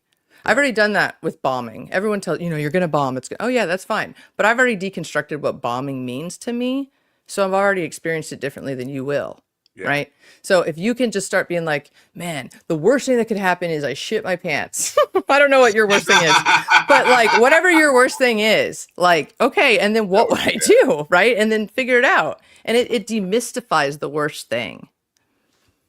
I sort of agree because I have been doing that lately, telling myself, listen, you're never going to see most of these people ever again anyway. So what is these people that you're going to perform for or do a paint class for or whatever you're doing? So they'll judge you as a dick for 30 minutes, an hour or something, and then they'll forget you even existed. But what if they judge you to be amazing and they remember you the next day, right? Like you have to do the other side of that coin. Like you have to. But they do. I have plenty of that. Like I have done gigs where in front of thousands of people, hundreds of people come up and tell me, oh, you were great. We loved you. Thank you so much. That means nothing to me. The one guy who says, one thing that you hit him right. off note. So what you're doing is you're saying, I don't need any help. That's what you're saying to the universe. Fuck your proof of concept. I believe that I am this. You can't tell me any different. Yeah. Right. Okay, cool. Well, you're going to keep doing that. And if that works for you, great. But you can hear it doesn't. So every time people come up to you and say, blah, blah, blah, you're amazing. I want you to literally think of you logging that as proof against the other belief. So then when the other belief comes up, you can draw on that energy that you felt when that person, and you said, I don't feel it. I want you to try and feel it next time. Literally allow yourself to be in that moment and feel the energy that person's giving you. And it'll feel differently than it does now. I think we need to have some kind of instruction on how to accept compliments. I love it. And really, because this is with me, every time I feel, if I try to accept a compliment, I feel like, am I becoming a narcissist? I can't believe my own press because you're like always on narc watch. Yeah. Okay. Yeah. Because I talk to so many people who do believe their own press. Like there was a former comedian on here, I won a contest once and that means I'm the greatest comedian. And he's had a failed career for 20 years. But because he when one or two people tell him he was really good, he believes that and dismisses all the people who tell him he sucked or needs to work on stuff. Right. And so his reality is reflecting the true reality, but he's not letting that fuck him up. I guarantee you he believes he's great. Okay, cool. But is it working for him? No, but I bet he's happy. Yeah. And I bet it feels pleasant. That's the only point. I'd rather be a happy idiot. To be honest with you, I'd rather be a happy idiot. But my point is, like, you are saying, that doesn't mean shit to me when they say that to me, but then you're giving so much weight to these other people. So how are you deciding out here whose value opinion, like it's an unweighted, unjust scale. So just throw it out. Fear of letting myself become a narcissist. Like, because in this business, if you're in the performing arts, I think narcissism is a disease waiting for everybody. Because the minute people start to flatter you, it's easy. It can be easy to accept that. I remember. Okay, so there it is. My belief is if I accept flattery, I will be a narcissist. On my way, yes. Yeah. So if I accept flattery, I will be on my way to narcissism. Okay. Yeah. So can we kind of debunk that then? I know so many people I know who do become narcissists. Okay, so I have a lot of proof that people become that. Let me ask you something. What do you think the difference is between a narcissist and a person that's proud of themselves? What's that line? A person who is beyond a narcissist is somebody beyond proud of themselves. They are totally in love with themselves, and they think like most of the people I define as narcissists. Yeah. Never admit to being wrong about anything. Like never admit to being wrong. They are always. So can I tell you something? Perfect. What if I gave you some proof right now that I know you're not a narcissist? Would you accept it or believe it? Oh yeah. You would? Yeah. Okay, so two things. First of all, a narcissist is never worried that they're going to become one. That's true. They can't be. Like, it's not, right? Yeah. A true narcissist, right? And I think narcissism, we know it gets thrown around a lot. I'm not talking about like NPD, narcissism, personality. The thing you're calling is that thing where you're just so ego-driven, right? I'm laughing at this comment where it's Slaptail saying not to listen to you because she's trying to destroy your progress in achieving my level of anger. Resist. No, don't listen. I want to get better. I do want to get better, John. Oh, man. All right. Well, we'll destroy his stuff later. But no, I'm just playing. but for real. Okay. But my point was I've had one exchange with you. It was several months ago. And I came on this show not really knowing what I was doing. And then I jumped on not knowing it was live. And then it was like 4 dudes. And I was like, what the fuck? Like, what am I doing right now? And then I had an amazing hour. And it was not like an orchestrated thing. What it was is that you let me do what I'm doing right now. You let me coach you. Do you know how fucking hard it is to try and coach a narcissist or anyone who has that level of brick wall between them and you? Yeah. There's just no way. There's no way. Yeah, and one of the best things I remember from that interview was at the end of me saying it, you literally did say, yeah, you know what? I agree with everything you just said. And you flipped your opinion. Wow. So that's my impression of you. But I'm one person, and you have all this proof of other people who became narcs for listening to praise. So you decide. But I don't think that putting the praise off is really serving you. Thank you for that. They're very kind words there, I think. I'm not gassing you up. I'm being for real. That's like that was my exchange with you. I definitely agree that because I have had conversations with people I think are, and listen, I'm not a psychiatrist, and I really can't. I'm not qualified to diagnose somebody with a narcissistic complex or whatever it is. But I've talked to people who I think are narcissists. You can't have a conversation with them about anything. Yeah. It's like they have like a what about, like it's all about meism. Yeah. Make it about meism. So you know what? I think this is. I've talked to GD about this. Queerly, I want to get to the Queerly stuff because. Yeah, Queerly Attached. That's the name of my. Well, Ron, I don't know. Ron Kane, who has been used to be on this program as a everyday thing, is now once a week or. He says that everybody. Is like gay. on this. Everybody is gay or bi. We're all. And the homophobe in me wants to resist that. Like, wait, you're not talking about, you're thinking everybody else. I'm not gay. Right. What would it mean? Do you see? Okay, so remember what I said at the top is anything that we're going to talk about, it's all going to come down to, okay, and what are you making that mean? Right? So if you were to ask me if I was straight, right, I'm not like, right? Because I don't make it mean that. But something about what gay means something to you that you're like, oh, no, not me, right? Maybe it's the sex. Maybe it's I don't know. But whatever it is, you've made it mean that. So it's going to be repulsive or it's going to be offensive, right? You know. So you just have to figure out what it means to you. I know what it means to me. Okay. Because I'm a dude and I think I'm the most disgusting thing that God ever created.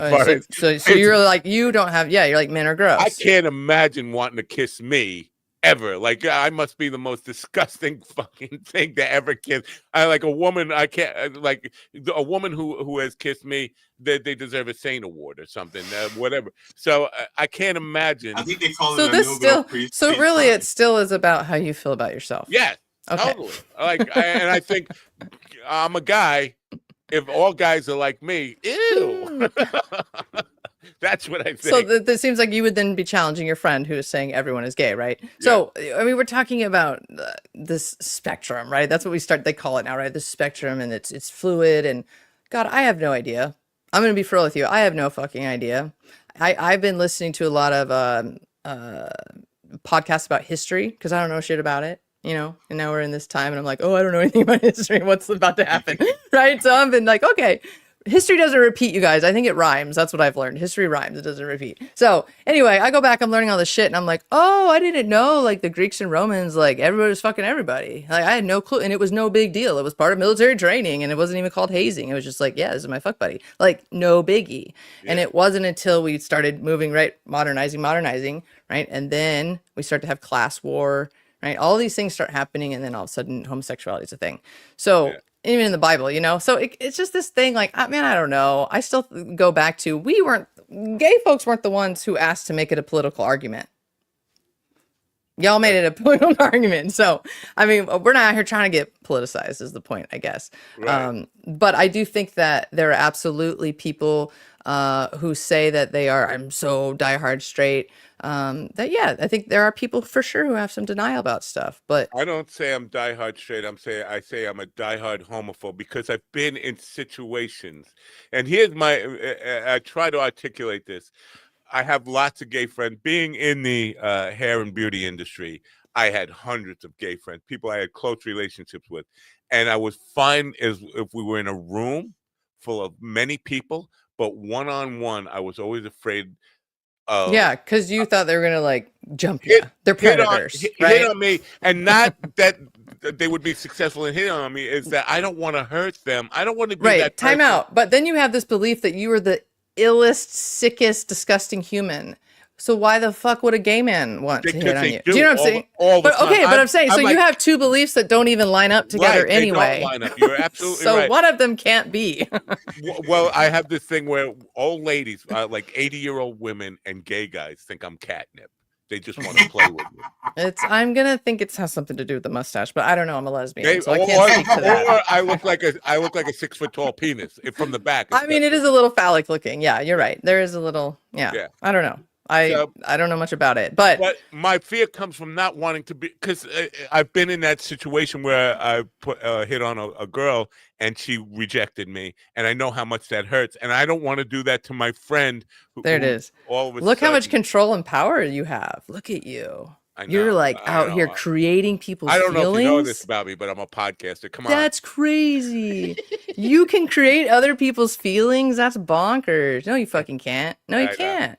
I don't. It's their responsibility, right? If they're gonna get upset because a mustache penis rejected them, then like, okay, that's their bad. But like, that's not your job, man. Unless you were a creep and like non-consensual, then yeah, that is your bad. But like, I don't. Do you know what I'm saying? That's not your responsibility. It's theirs. Yeah. Can I dig into politics a little bit? Because I think like being a gay person and supporting Trump. Or the Republican agenda right now, it's just like so self-hating. And we've had people on, and we had a guy on who went to prison, got raped in prison, gay guy, but he got raped in prison. He's still a Trump supporter. I forget what he went to prison for. Do you remember what he went to prison for? Was it identity theft? Identity theft, yeah. There were like multiple. You're talking about like closeted Republicans that are on Grindr. Is that what you're talking about?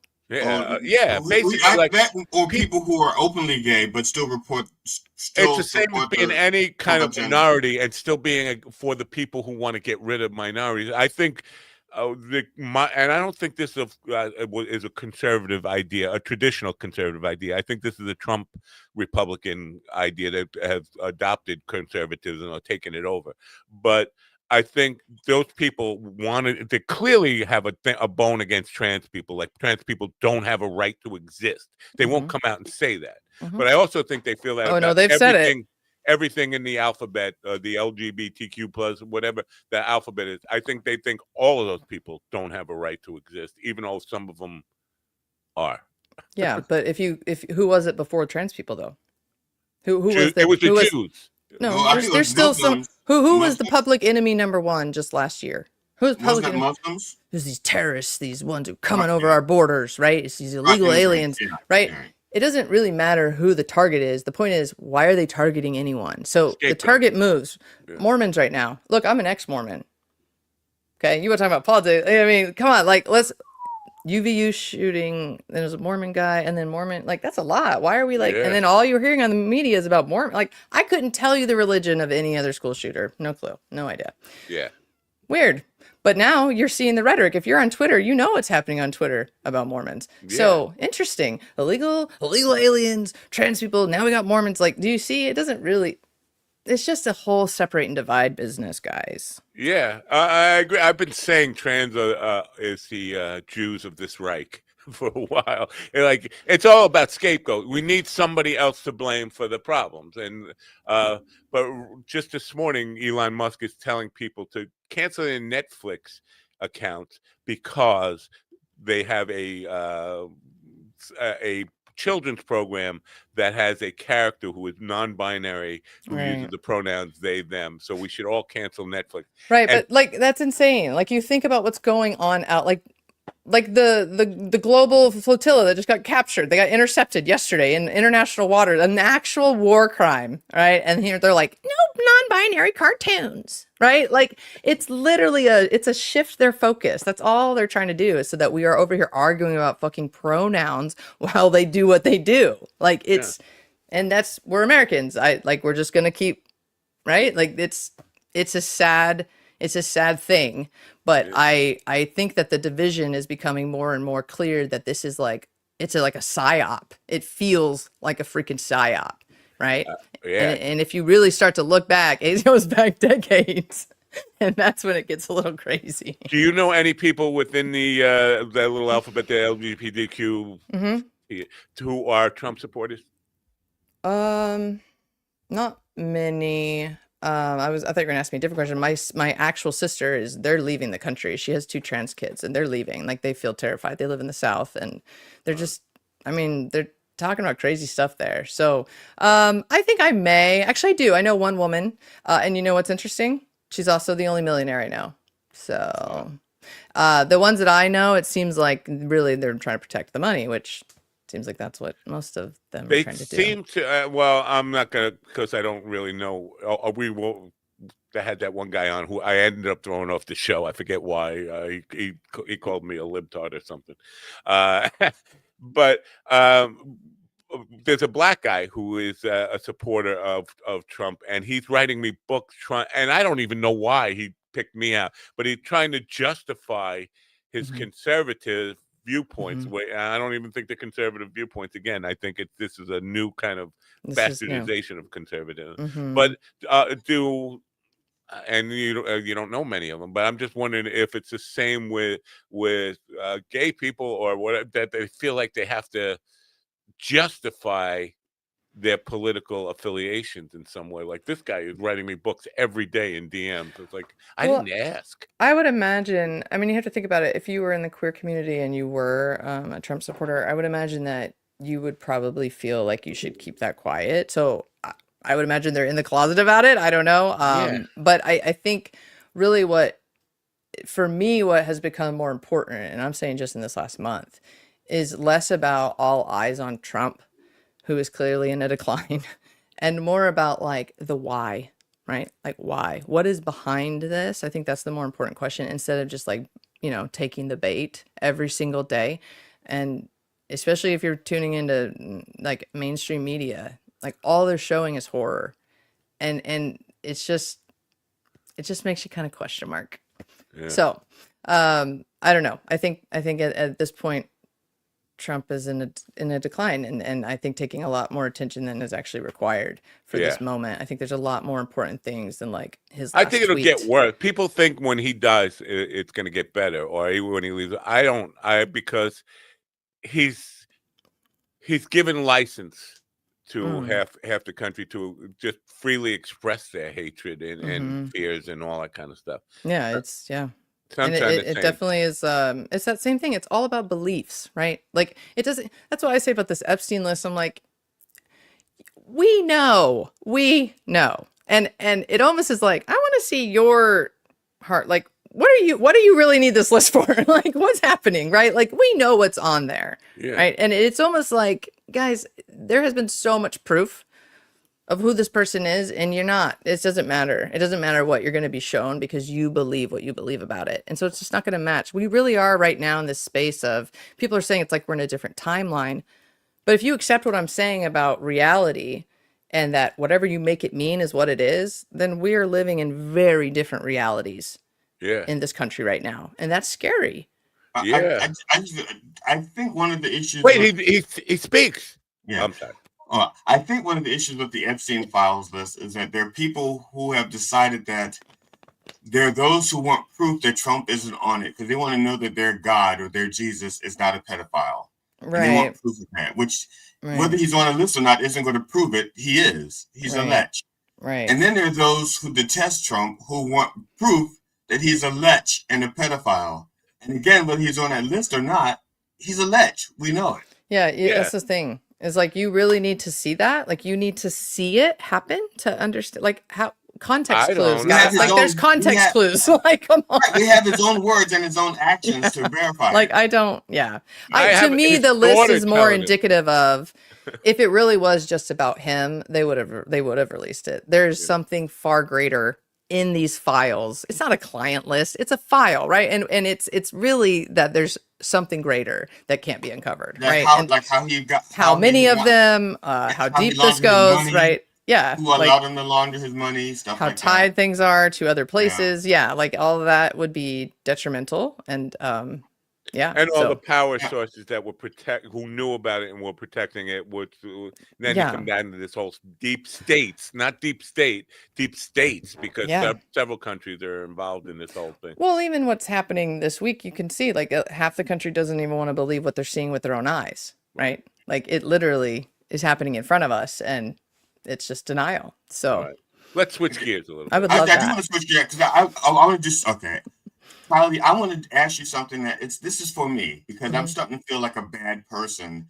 because 2 or 3 times you've mentioned that you were paralyzed at one point, right? Well, not here. I haven't mentioned it today. Yes, but I was paralyzed. Not yes, today. I was paralyzed. Yes, but I never followed up and asked what happened, how it happened, or anything. Oh, and I feel bad because I was like, it's not like you were saying it to ask for attention. So you mentioned it was like as a point of fact, and then you moved on to the next thing. And I never followed up because I was starting to feel like twice she's not today, but in the past you mentioned it, and I never followed up, and I feel like I would feel better if I understood or knew. Yeah. I mean, is that where I mean, yeah, if that's where we want to go, that's fine. I mean, it was 2014. I had a 6-month-old. And this is what's crazy about it is I was asleep. It was a Sunday. I was taking a nap. They say like sleep when the baby sleeps. So we were asleep, and something woke me up, and it was pain. Pain woke me up, and I woke up screaming. It was like horrifying, 10 out of 10 pain. And quickly realized I couldn't move. Like everything from my waist down wasn't working. So I'm like yelling for my husband at the time. I was a member of the Mormon church at this point, and we'd been married a year and a half, and we had this little baby. Anyway, we went to the ER, and I couldn't stand, I couldn't sit. I was like on the floor, just like on all fours. That was the most comfortable I could get. And I think what happened was that they said, we think it's a kidney stone. And I said, this is not a kidney stone. And they're like, I said, I've had kidney stones. This is not that. But I had made the mistake of mentioning that I, in fact, had chronic back stuff. And immediately they were like drug seeking. So I couldn't even urinate. Like nothing was working. They gave me a shot of diazepam and sent me home. So it's the middle of the night now, and I'm Googling, and I find this thing that says it's like this really long word, and it's super bad. And I wake up my husband. I'm like, I think this is what I have. We need to go, because if we don't, like, I'm toast. Like, it says I'm going to be forever paralyzed. So we go an hour. I have to drive on all fours in the car an hour to this other, because we're in rural Georgia. We go into this ER, and they're like, we think it's a kidney stone. I'm like, it's not a kidney stone. So they put me through a CT scan. It's not a kidney stone. Same thing. Give me a shot, and they send me out. So I call a neurosurgeon in that hospital, and I'm like, something is wrong with me and I need to see you today. And they were like, well, we can't see you today, but you can go get x-rays in this back hall. I was like, so we go in this back hall, and then down the hall, I see this doctor, this surgeon walking this way. And I had only looked at that I called. I looked at their website one time and saw the doctor, and I look and I said, that's him. I was like, stop. So I stop and I look at this guy. He's all messed up. And I said, my name's this. Here's what's happening. Can you help me? And he was like, come to my office at 1:00. So we go at 1:00, same day. Within 5 minutes, he comes back and says, yes, you have cauda equina syndrome, and this is an emergency, and we need to operate now. Like, it was like, now. And so the problem was it had been like 48 hours since it had all started. And so we did the emergency surgery. He said it looked like a grenade had gone off in my back. He said there was just disc fragments everywhere, and they had landed on the bottom of my spinal cord, and your spinal cord goes like this. It's like, it looks like a horse's tail. So it's cauda equina syndrome. And when it landed down there, everything stopped. So they cleaned it up. I wake up, I can walk again, but something's still fucky. Like, it's still not right. And that became my next 10 years. It took me about 2 years to get back on my feet. I had like wheelchairs and canes and all the things. But the pain and the nerve pain was constant. I've had 5 back surgeries since. 10 years of chronic pain? I have a pain pump now implanted, and I also have a spinal cord stimulator implanted. Wow. And those help me get back on my feet. So it's just part of my story. And the reason why I guess I don't really ever tell it is because that used to be part of my victim story. Right. For 9 years, I was angry at my body.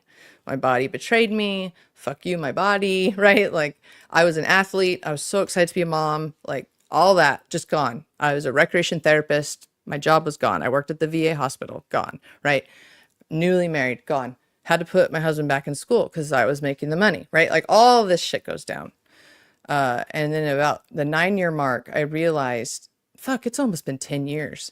And then it hit me how angry I still was, and how around that time of year, it's like, I just hate everything and everyone, and my body feels it. And so at the 9-year anniversary, I made the decision, I don't want to feel this way at the 10-year. And that's when I started doing my own attachment work. That's when I started understanding this thoughts and beliefs shit. And I'm not kidding. This sounds crazy, but I used to call my back, my bad leg, because my leg is still fucky. Bad leg, bad back.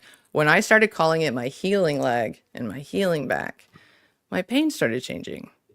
And I was like, I would have knocked you out if you told me that was possible even a year ago.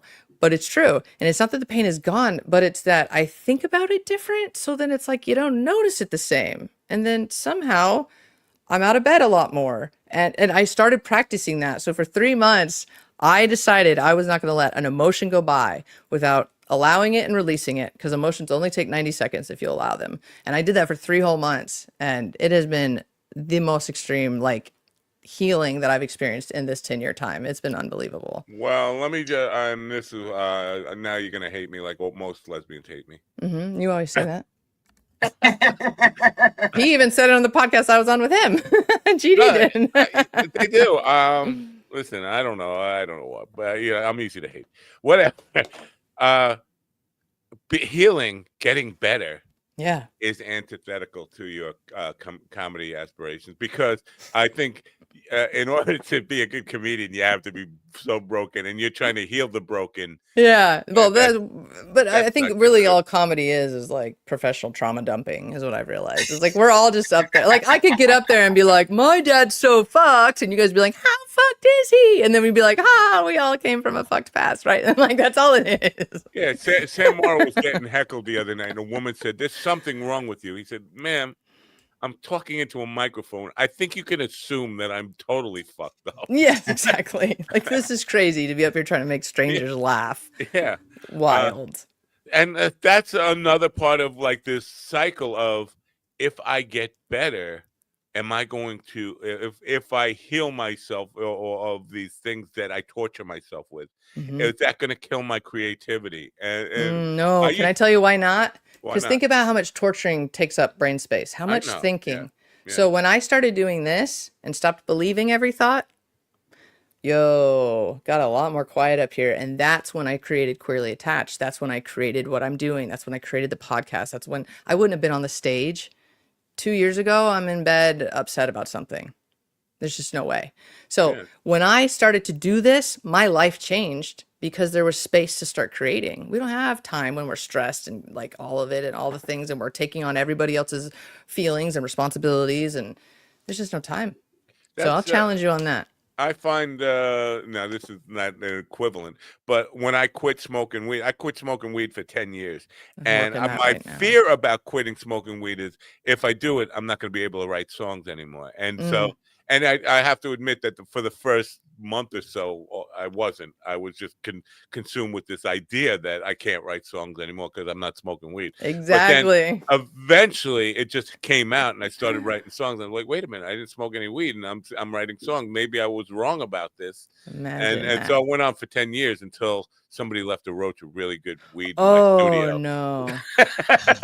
No, I'm with you, brother. I'm on that journey right now. I'm trying to decrease them because it's the same thing. Like you do kind of link it to creativity, right? Yeah. But yeah, that's a path. That's a journey for sure. I think comedy is definitely comes from a place of pain, though, and I think you have to have some pain to actually be funny. I think you have to, and not embrace the pain. I don't know, just go with it in some way.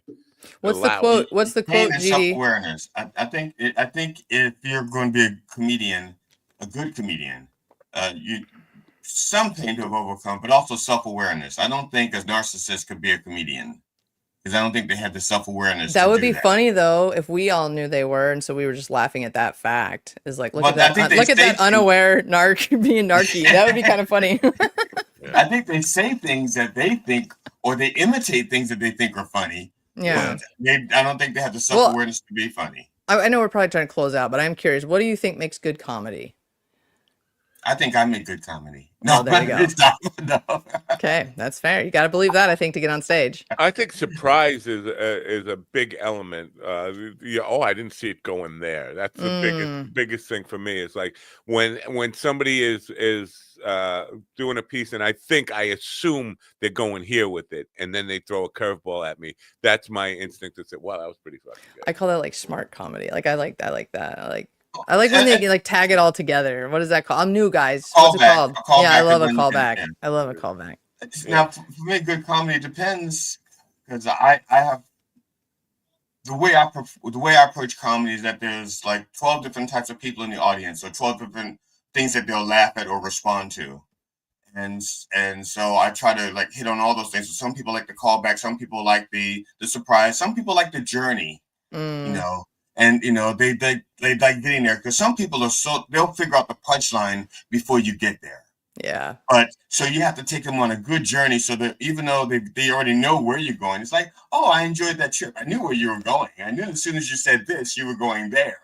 Do you guys subscribe to like a 5-minute set? Like people say like you should be hitting a laugh like every 15 seconds. Do you guys like subscribe to that? I'm like, that's so much pressure. I adhere to the theory that it should feel like you're doing that. Yeah. Okay. Cool. I get that. But my thing is that at the end of the night, did they have a good time? You know, are they going to sit there and go like, I had a really good time, but you know, there was a moment there where she went 30 seconds without telling a joke. No. So because some things, like I'm a storyteller. I'm not going to hit you. I'm not going to hit you with every 15 seconds. I may go 30, even 45 seconds without a joke. But how do you release that tension then at the end of it? Right. But that's exactly so. But I will throw something in, either a one-liner or something to help move the story along. I'm there to tell. I look at my view. My role as a comedian is that I'm trying to help people get through the places that I've already been. Okay, like my mom. I was raised by a woman who was. I was the first child raised after my mother was raped. Okay, the first child that she raised, and the way she raised me was totally different than she raised the other kids. Totally different. I was aware of like consent by the time I was 6, even though I didn't understand it. You know, I was raised with the way I'm supposed to help women in trouble. You know, how if I see a woman who's passed out, again, I'm not even 8 years old yet. But if I'm 7 and I encounter a woman who's passed out, it's my job to make sure that she gets someplace safe. My brothers didn't feel like that. My sister didn't feel like that.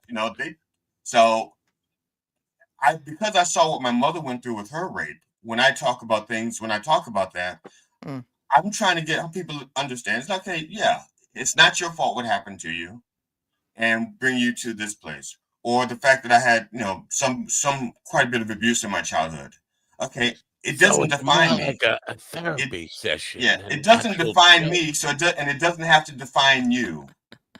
My trauma doesn't define me, and so your trauma doesn't have to define you. So let's talk about the trauma. Let's find the part where we can start laughing at it and move on. Yeah. That's about the hour and 20-minute mark, if you want to know. That is true. Can you feel, what is that question? Can you feel the crowd's emotions? Yeah, that's interesting to me because as an empath, you can feel a person. You can definitely relate to people feeling things, emotion, pains, and all that kind of stuff. But a collective, everybody's feeling, you got a room full of people. If you're taking on all that at once, that could be like overwhelming. Like there are different people on different levels and so feel a crowd's emotions. I would say it's more energy than the emotion, right? Which is emotion, right? Energy and motion. But I think you can feel the crowd's energy for sure. Yeah. Whether like they're with you. And if you're good, you manipulate it to your advantage and to theirs. Yeah. Wow. So, guys, thanks for having me on. It was fun to chat with you again. Yeah, I appreciate you being here. Yeah. I didn't even queerly attach that. What is it? Yeah, so my podcast is called Queerly Attached, so that's on wherever you listen to your podcast. And then my site is queerlyattached.net. .net. Yeah, it's funny. Last night, my wife and I were having dinner, and I told her you were coming on, and so my wife says, "I'm trying to think." I said, "This is her second time on the show," and my wife immediately gives me the third degree. She's like, "So how do you know her?" I said, "I just told you she was on the show." And then she starts, and I think what my wife picked up on was that when I talk about you, I like you, and so I light up when I talk about you. Yeah, and so gay. I'm so gay. I'm so gay. And that was the other thing. I didn't mention the fact that you were gay to my wife because to me you're just Kylie. Yeah. And that's all I did. I said Kylie's going to be on the show tomorrow. And blah blah blah blah blah blah blah. And my wife sees me lighting up, and so my wife wants to know who is this threat. and I'm not picking up on it at first because I'm really just talking about the show, and I'm really excited because blah blah blah. And my wife goes, "She's on the show." I said, "Yes." And she was on Done Way Past Funny. I said, and I talked about what you do as an attachment coach, and then at some point, and I said, it's her website is queerly her podcast is Queerly Attached. And then my wife's face kind of changes, and I said, "Oh yeah, she's a lesbian." And then my wife got like, "Oh, so she's not a threat." Jesus. Well, Kylie and I agree on one guys. thing: I would never fuck you, and she would never fuck Yeah, you. I could say we agree on that. Yeah. I appreciate you being on here. Come back anytime. All right, man. I appreciate you guys. We love talking to you. Thanks for healing me a little bit here. Hey, today. man. Thanks for the chat. I appreciate it. Seriously. All right. Have a great day. Take it Bye easy. for now. Let's see that, Matt. With one sentence, you ruined two fantasies. How could you? All right. You want to hear what Grok says about the criteria for deserving to be blown? Sure. Birthday. It's birthday, right? You're referencing the infamous Mel Gibson audio rant from 2010 where he's losing it on his then girlfriend, Oksana Grigorieva. Oh, okay. So he just said Grok figured it out. Okay. Yeah. In the heat of an explosive argument, one of several leaked tapes that tanked his public image, he declares his criteria for deserving a blowjob with all the subtlety of a sledgehammer. I deserve to be blown first before the fucking jacuzzi, okay? I'll burn the goddamn house down, but blow me first. Then he doubles down earlier in the same tirade, ranting about how he should have woken her up. I should have woken you up and said, fucking blow me, bitch. You would have liked that better? Yeah, but you need the goddamn sleep. These lines come from the fourth leaked recording released by Radar Online, amid threats, slurs, and general unhinged meltdown mode. Not exactly smooth jive talking from the charm of Airplane. Grok is obsessed with Airplane now and jive talking. I can't get what's going to happen. Grok is going to go now watch Airplane. He's going to go watch it. Grok is going to go watch Airplane and come back and say, Airplane, one of the greatest movies I've ever seen. like Grok, this is a separate conversation. Can we? I can actually have different conversations. Grok doesn't understand. Maybe you need a choice. Everything I ever ask Grok from now on is going to be referenced back to jive talking in airplane. It likes jive talking. It loves it. That's probably its favorite. You know. Oh, its favorite. What a clutching my pearls. What are we talking about? Clutching my pearls. I don't understand the reference there, Sunshine. About deserving a blowjob. I still haven't cleared up what the criteria is for deserving a blowjob. Like, if I own the house, does that mean I deserve to be blown? If I mean, where does I need a checklist of what I need to do in order to deserve? Not that I'm. Listen, boy, you talk about scary fucking thoughts. That'll bring out the homophobe in me. Just thinking about what somebody would have to go through to blow me. And I wouldn't wish that on my worst enemy. Really, seriously. But what do you mean by clutch my pearls? I don't know. Please explain. I'm for the stupid. Meaning me.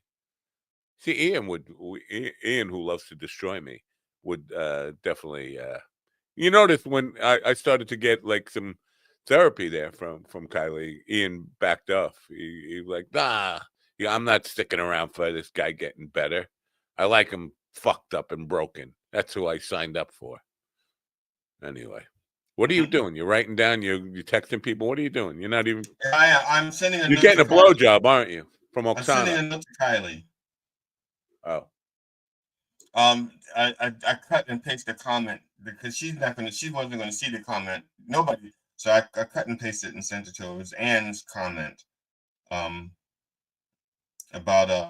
Kylie being a good guest. She was a good guest. Yeah. I see why you want her to be a co-host, but she doesn't have time to be a co-host, and she started her own thing. Well, now, but before, when we first got the opening, she was available. What opening? We have an opening?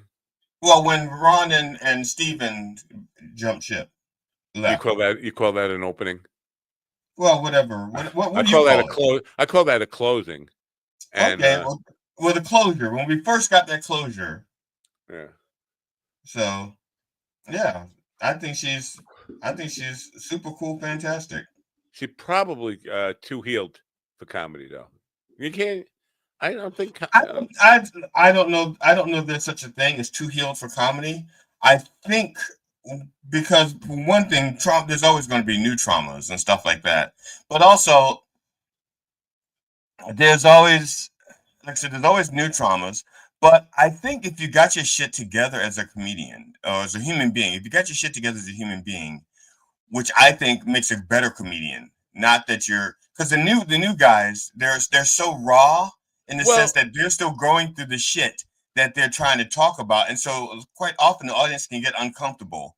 The guy goes, my uncle raped me. And they say it with such anger. I'm chomping at the bit to push back a little.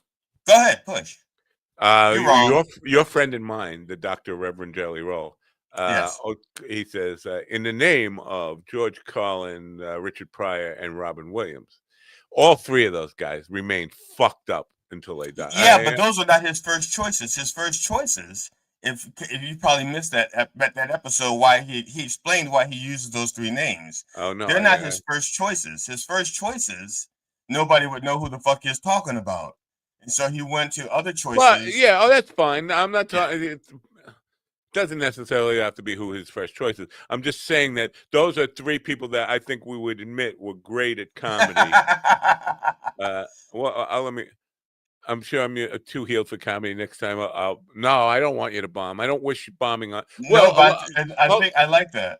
Hold that thought because I want to come back to that. But I think you would agree with me that those three guys were great at comedy, and they were all fucked up until the very end. But but I'm not saying that they weren't fucked up. I mean, we all go through the fucked up phase.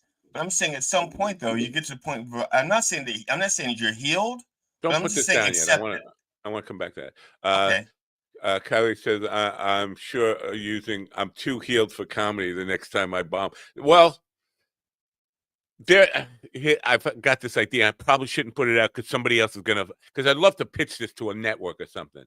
A TV show idea called The Bomb Factory. You know, like the Laugh Factory, but because there are comedians who embrace bombing, love it, and actually sometimes they prefer. Not that nobody prefers like a bad show, but they really make themselves laugh when they bomb. Jim Norton is one of these guys who he goes out there and almost bombs on purpose because you can see him laughing on the inside every time he bombs. Like he enjoys the purpose of the process of trying out new material and saying, wow, that didn't work, and thinking, how can I rework it? So bombing is never really bombing. It's a way to figure out how to it's a learning experience, right? Right. But so an idea about the Bomb Factory is you get a host who is like very good at crowd work and all this kind of stuff, and then they introduce people who are, and we take comics who are going to try out some material that might bomb. And the bombing factory is you invite a hostile, not a heckling audience, but an audience who try not to laugh. Try not to laugh. You know, resist laughing for comics who. Well, there was a show called Make Me Laugh. Yeah, there was a show called, and as a matter of fact, and there was well, I want to get that in a second. I just want. There's a friend of mine who is starting a comedy club. I don't know if they've done it or not because I've been out of touch with them for a few months. And the name of the club is supposed to be the Bomb Shelter. The Bomb Shelter, Bomb Factory. I like Bomb Factory better because Laugh Factory, and Bomb Factory is a real thing where they build bombs. Like, well, so the Bomb Shelter. Bomb Shelter is a real thing too. Yeah, but you go there for protection. But anyway, I like that. I did like that name, but I was just that would be a good name for a club too. Either one. Yeah, but the Bomb Shelter. But this idea of having. Because I think if you have an audience that is trying not to laugh, you said make me laugh or whatever it is, but an audience that is trying not to laugh, and somebody who's out there trying out new material, if they make that group laugh, they know they got gold, right? If they're trying not to laugh, it's called an open mic where you have a bunch of comedians in the audience. They don't laugh for the most part. And are they trying not to laugh though, or I think think they're better than that?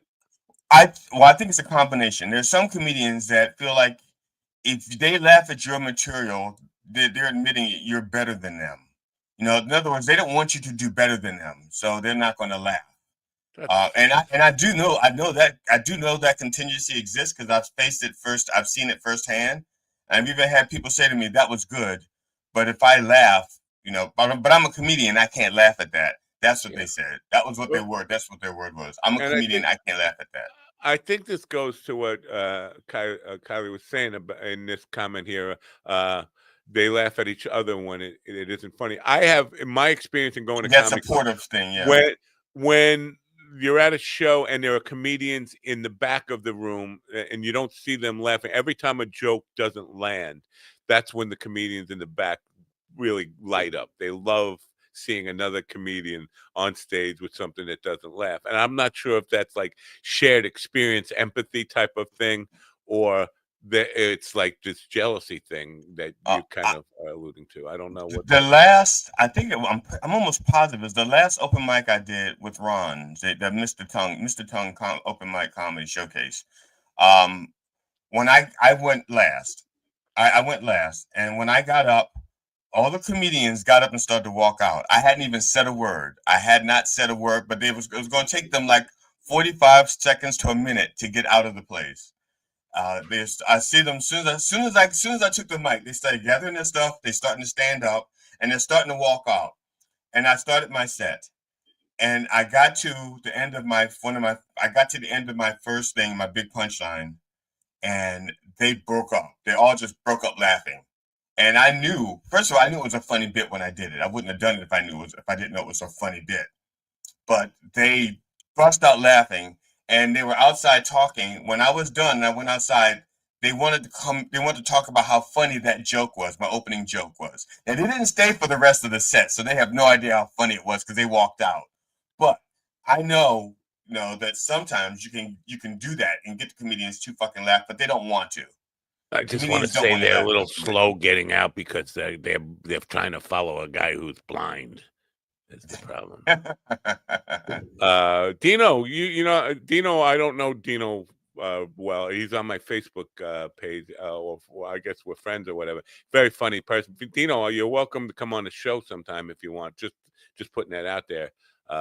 He's got some funny posts that make me laugh every day. I forget the one that he had yesterday that made me crack up.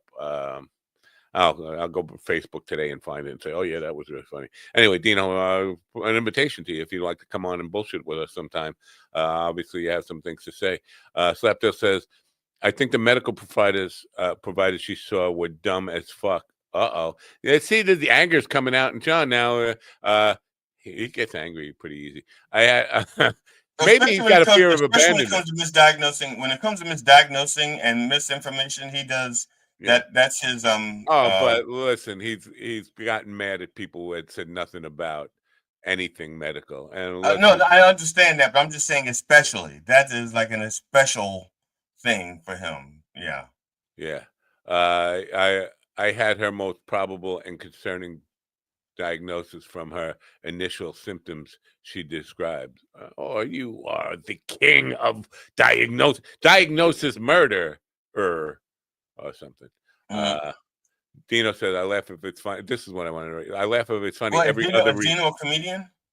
Every other I think so. I don't know. Dino, are you a comedian? He said he's funny. I'm talking about comedians that don't laugh. I don't know. I think he might be. I mean, why else would he be on my friends list?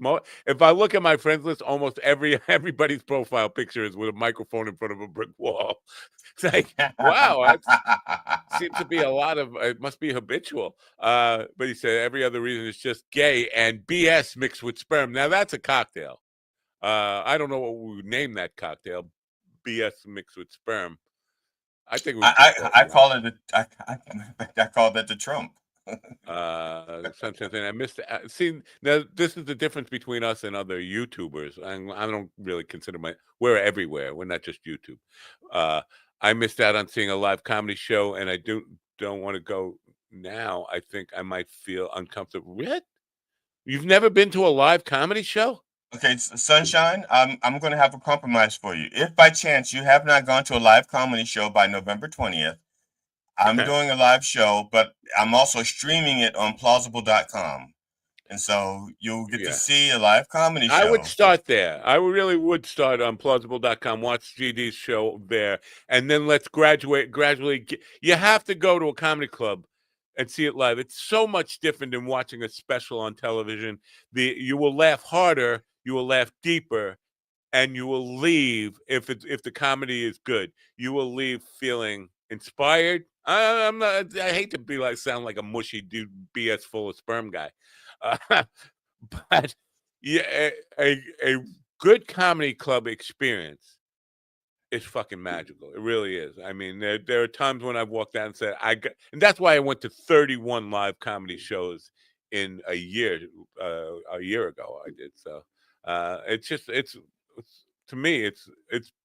And I'm a musician, and I can tell you that like a great concert will leave you feeling spiritually filled, emotionally filled. A good comedy show will do the same thing. So that was part of my anger, man. The doctors are inept care. We don't want to brand all doctors, right? I might have felt uncomfortable. All right. Might have, right? I don't know. And then coming back to the angry man from Michigan, which again proves my opinion that there are way too many dumb providers out there. Way too many. That's a fair statement. And that's how I feel about comedians. And there's just way too many fucking dumb comedians out there.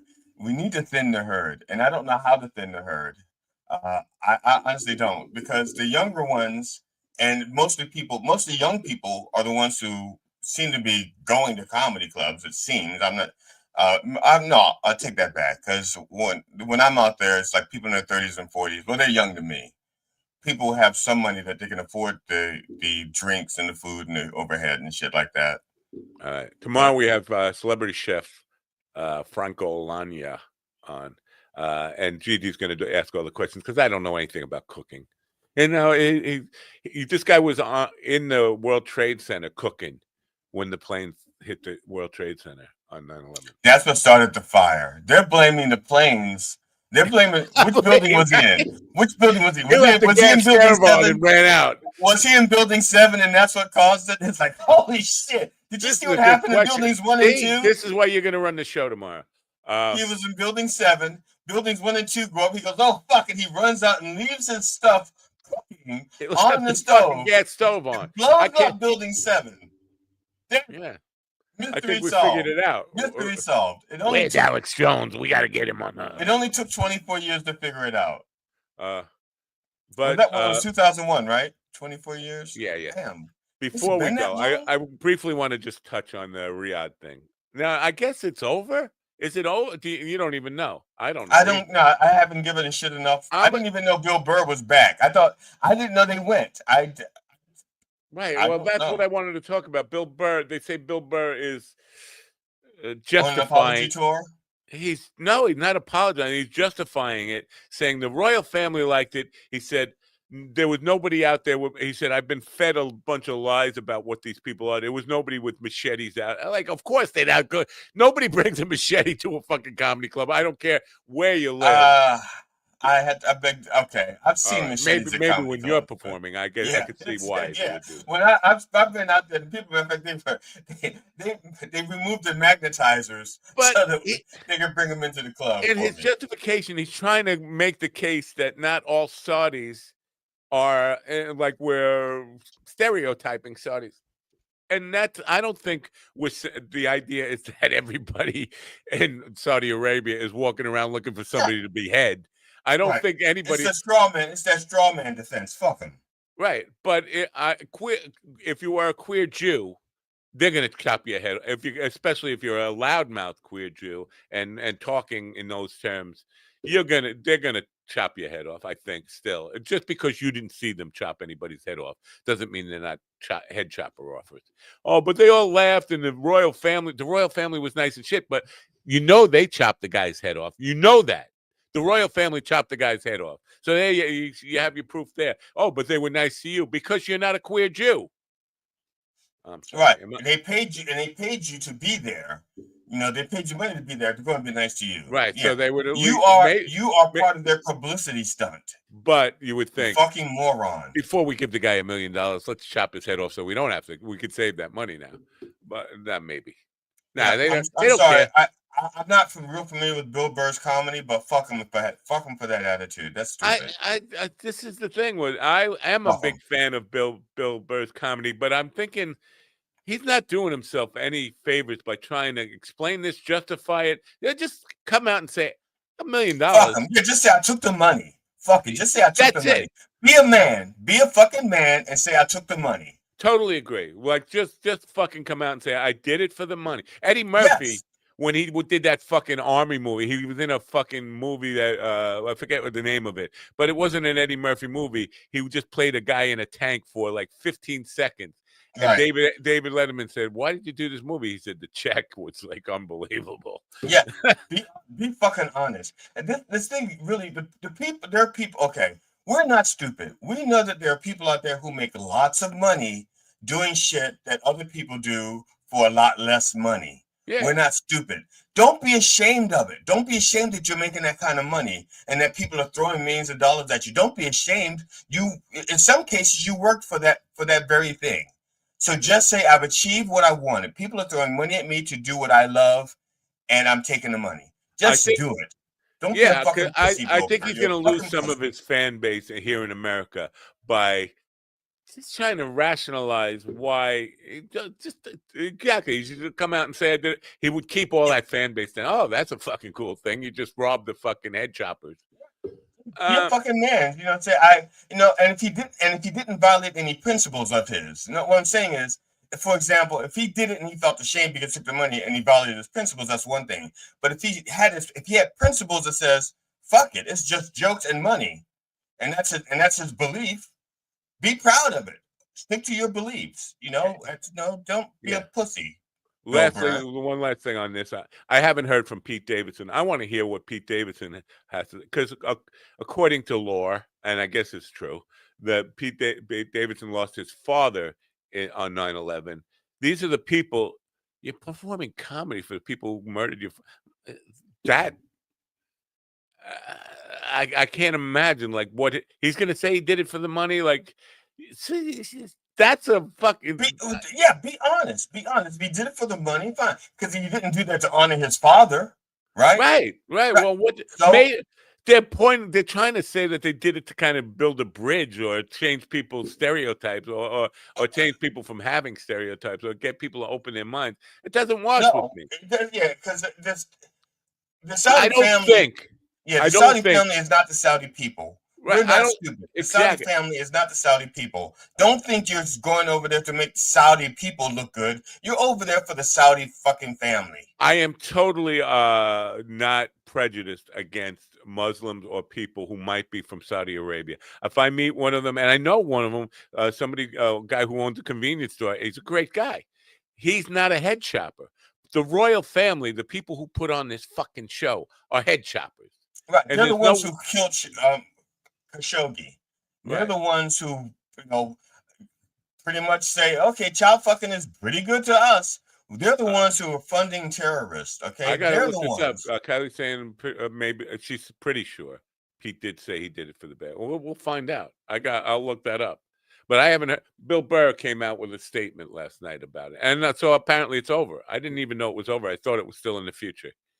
Yeah, I have, like I said, I don't pay much attention to a lot of stuff, but just whatever it is that you're doing, if you're doing it because that's what you believe, you did it for the money, just say it. Don't be blowing people's balls. We know. Okay, so, I'm a humorist. Okay, I'm fairly decent at what I do. Nobody is going to ever throw that kind of money at me. Yeah. So if the Saudis threw it at me, I wouldn't take it. And my wife and I might have some words. I think we caught him in a major lie here right now, because let's just face it. You know that I'm a racist and a homophobe, and you're doing this. You're just doing this for the money, right? Am I right? No, that laugh is a protective laugh. Oh, you got me. That's an "oh, you got me" laugh. He's just doing this for the money. All right, let me call HR. Your check, we're having a Mind Dog TV shutdown, so the checks are going to be delayed. You're going to have to work without getting paid until we solve this issue. Okay, I think I can deal with that. Yeah. All right. So my wife and I was talking about that last night. She was talking about when am I going to start making money from stuff. Actually, she didn't. That wasn't one of our conversations. Thank God, I would have to have it whacked. Don't be. No, my wife. I don't want my wife waxed because I like the hair. Don't be putting ideas in their head. The next thing you'll want, equal rights. No, there's no such thing as equal rights in my family. My wife has most of the rights. there's no equal rights. You know what rights? I'm in a marriage. I'm in a functional marriage. There is no equality. Wow, that's true. All right. The one right that Didi's wife does have the right, and will always have the right, is the right to turn on her radio. Bye for now. And her husband.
listen to me now.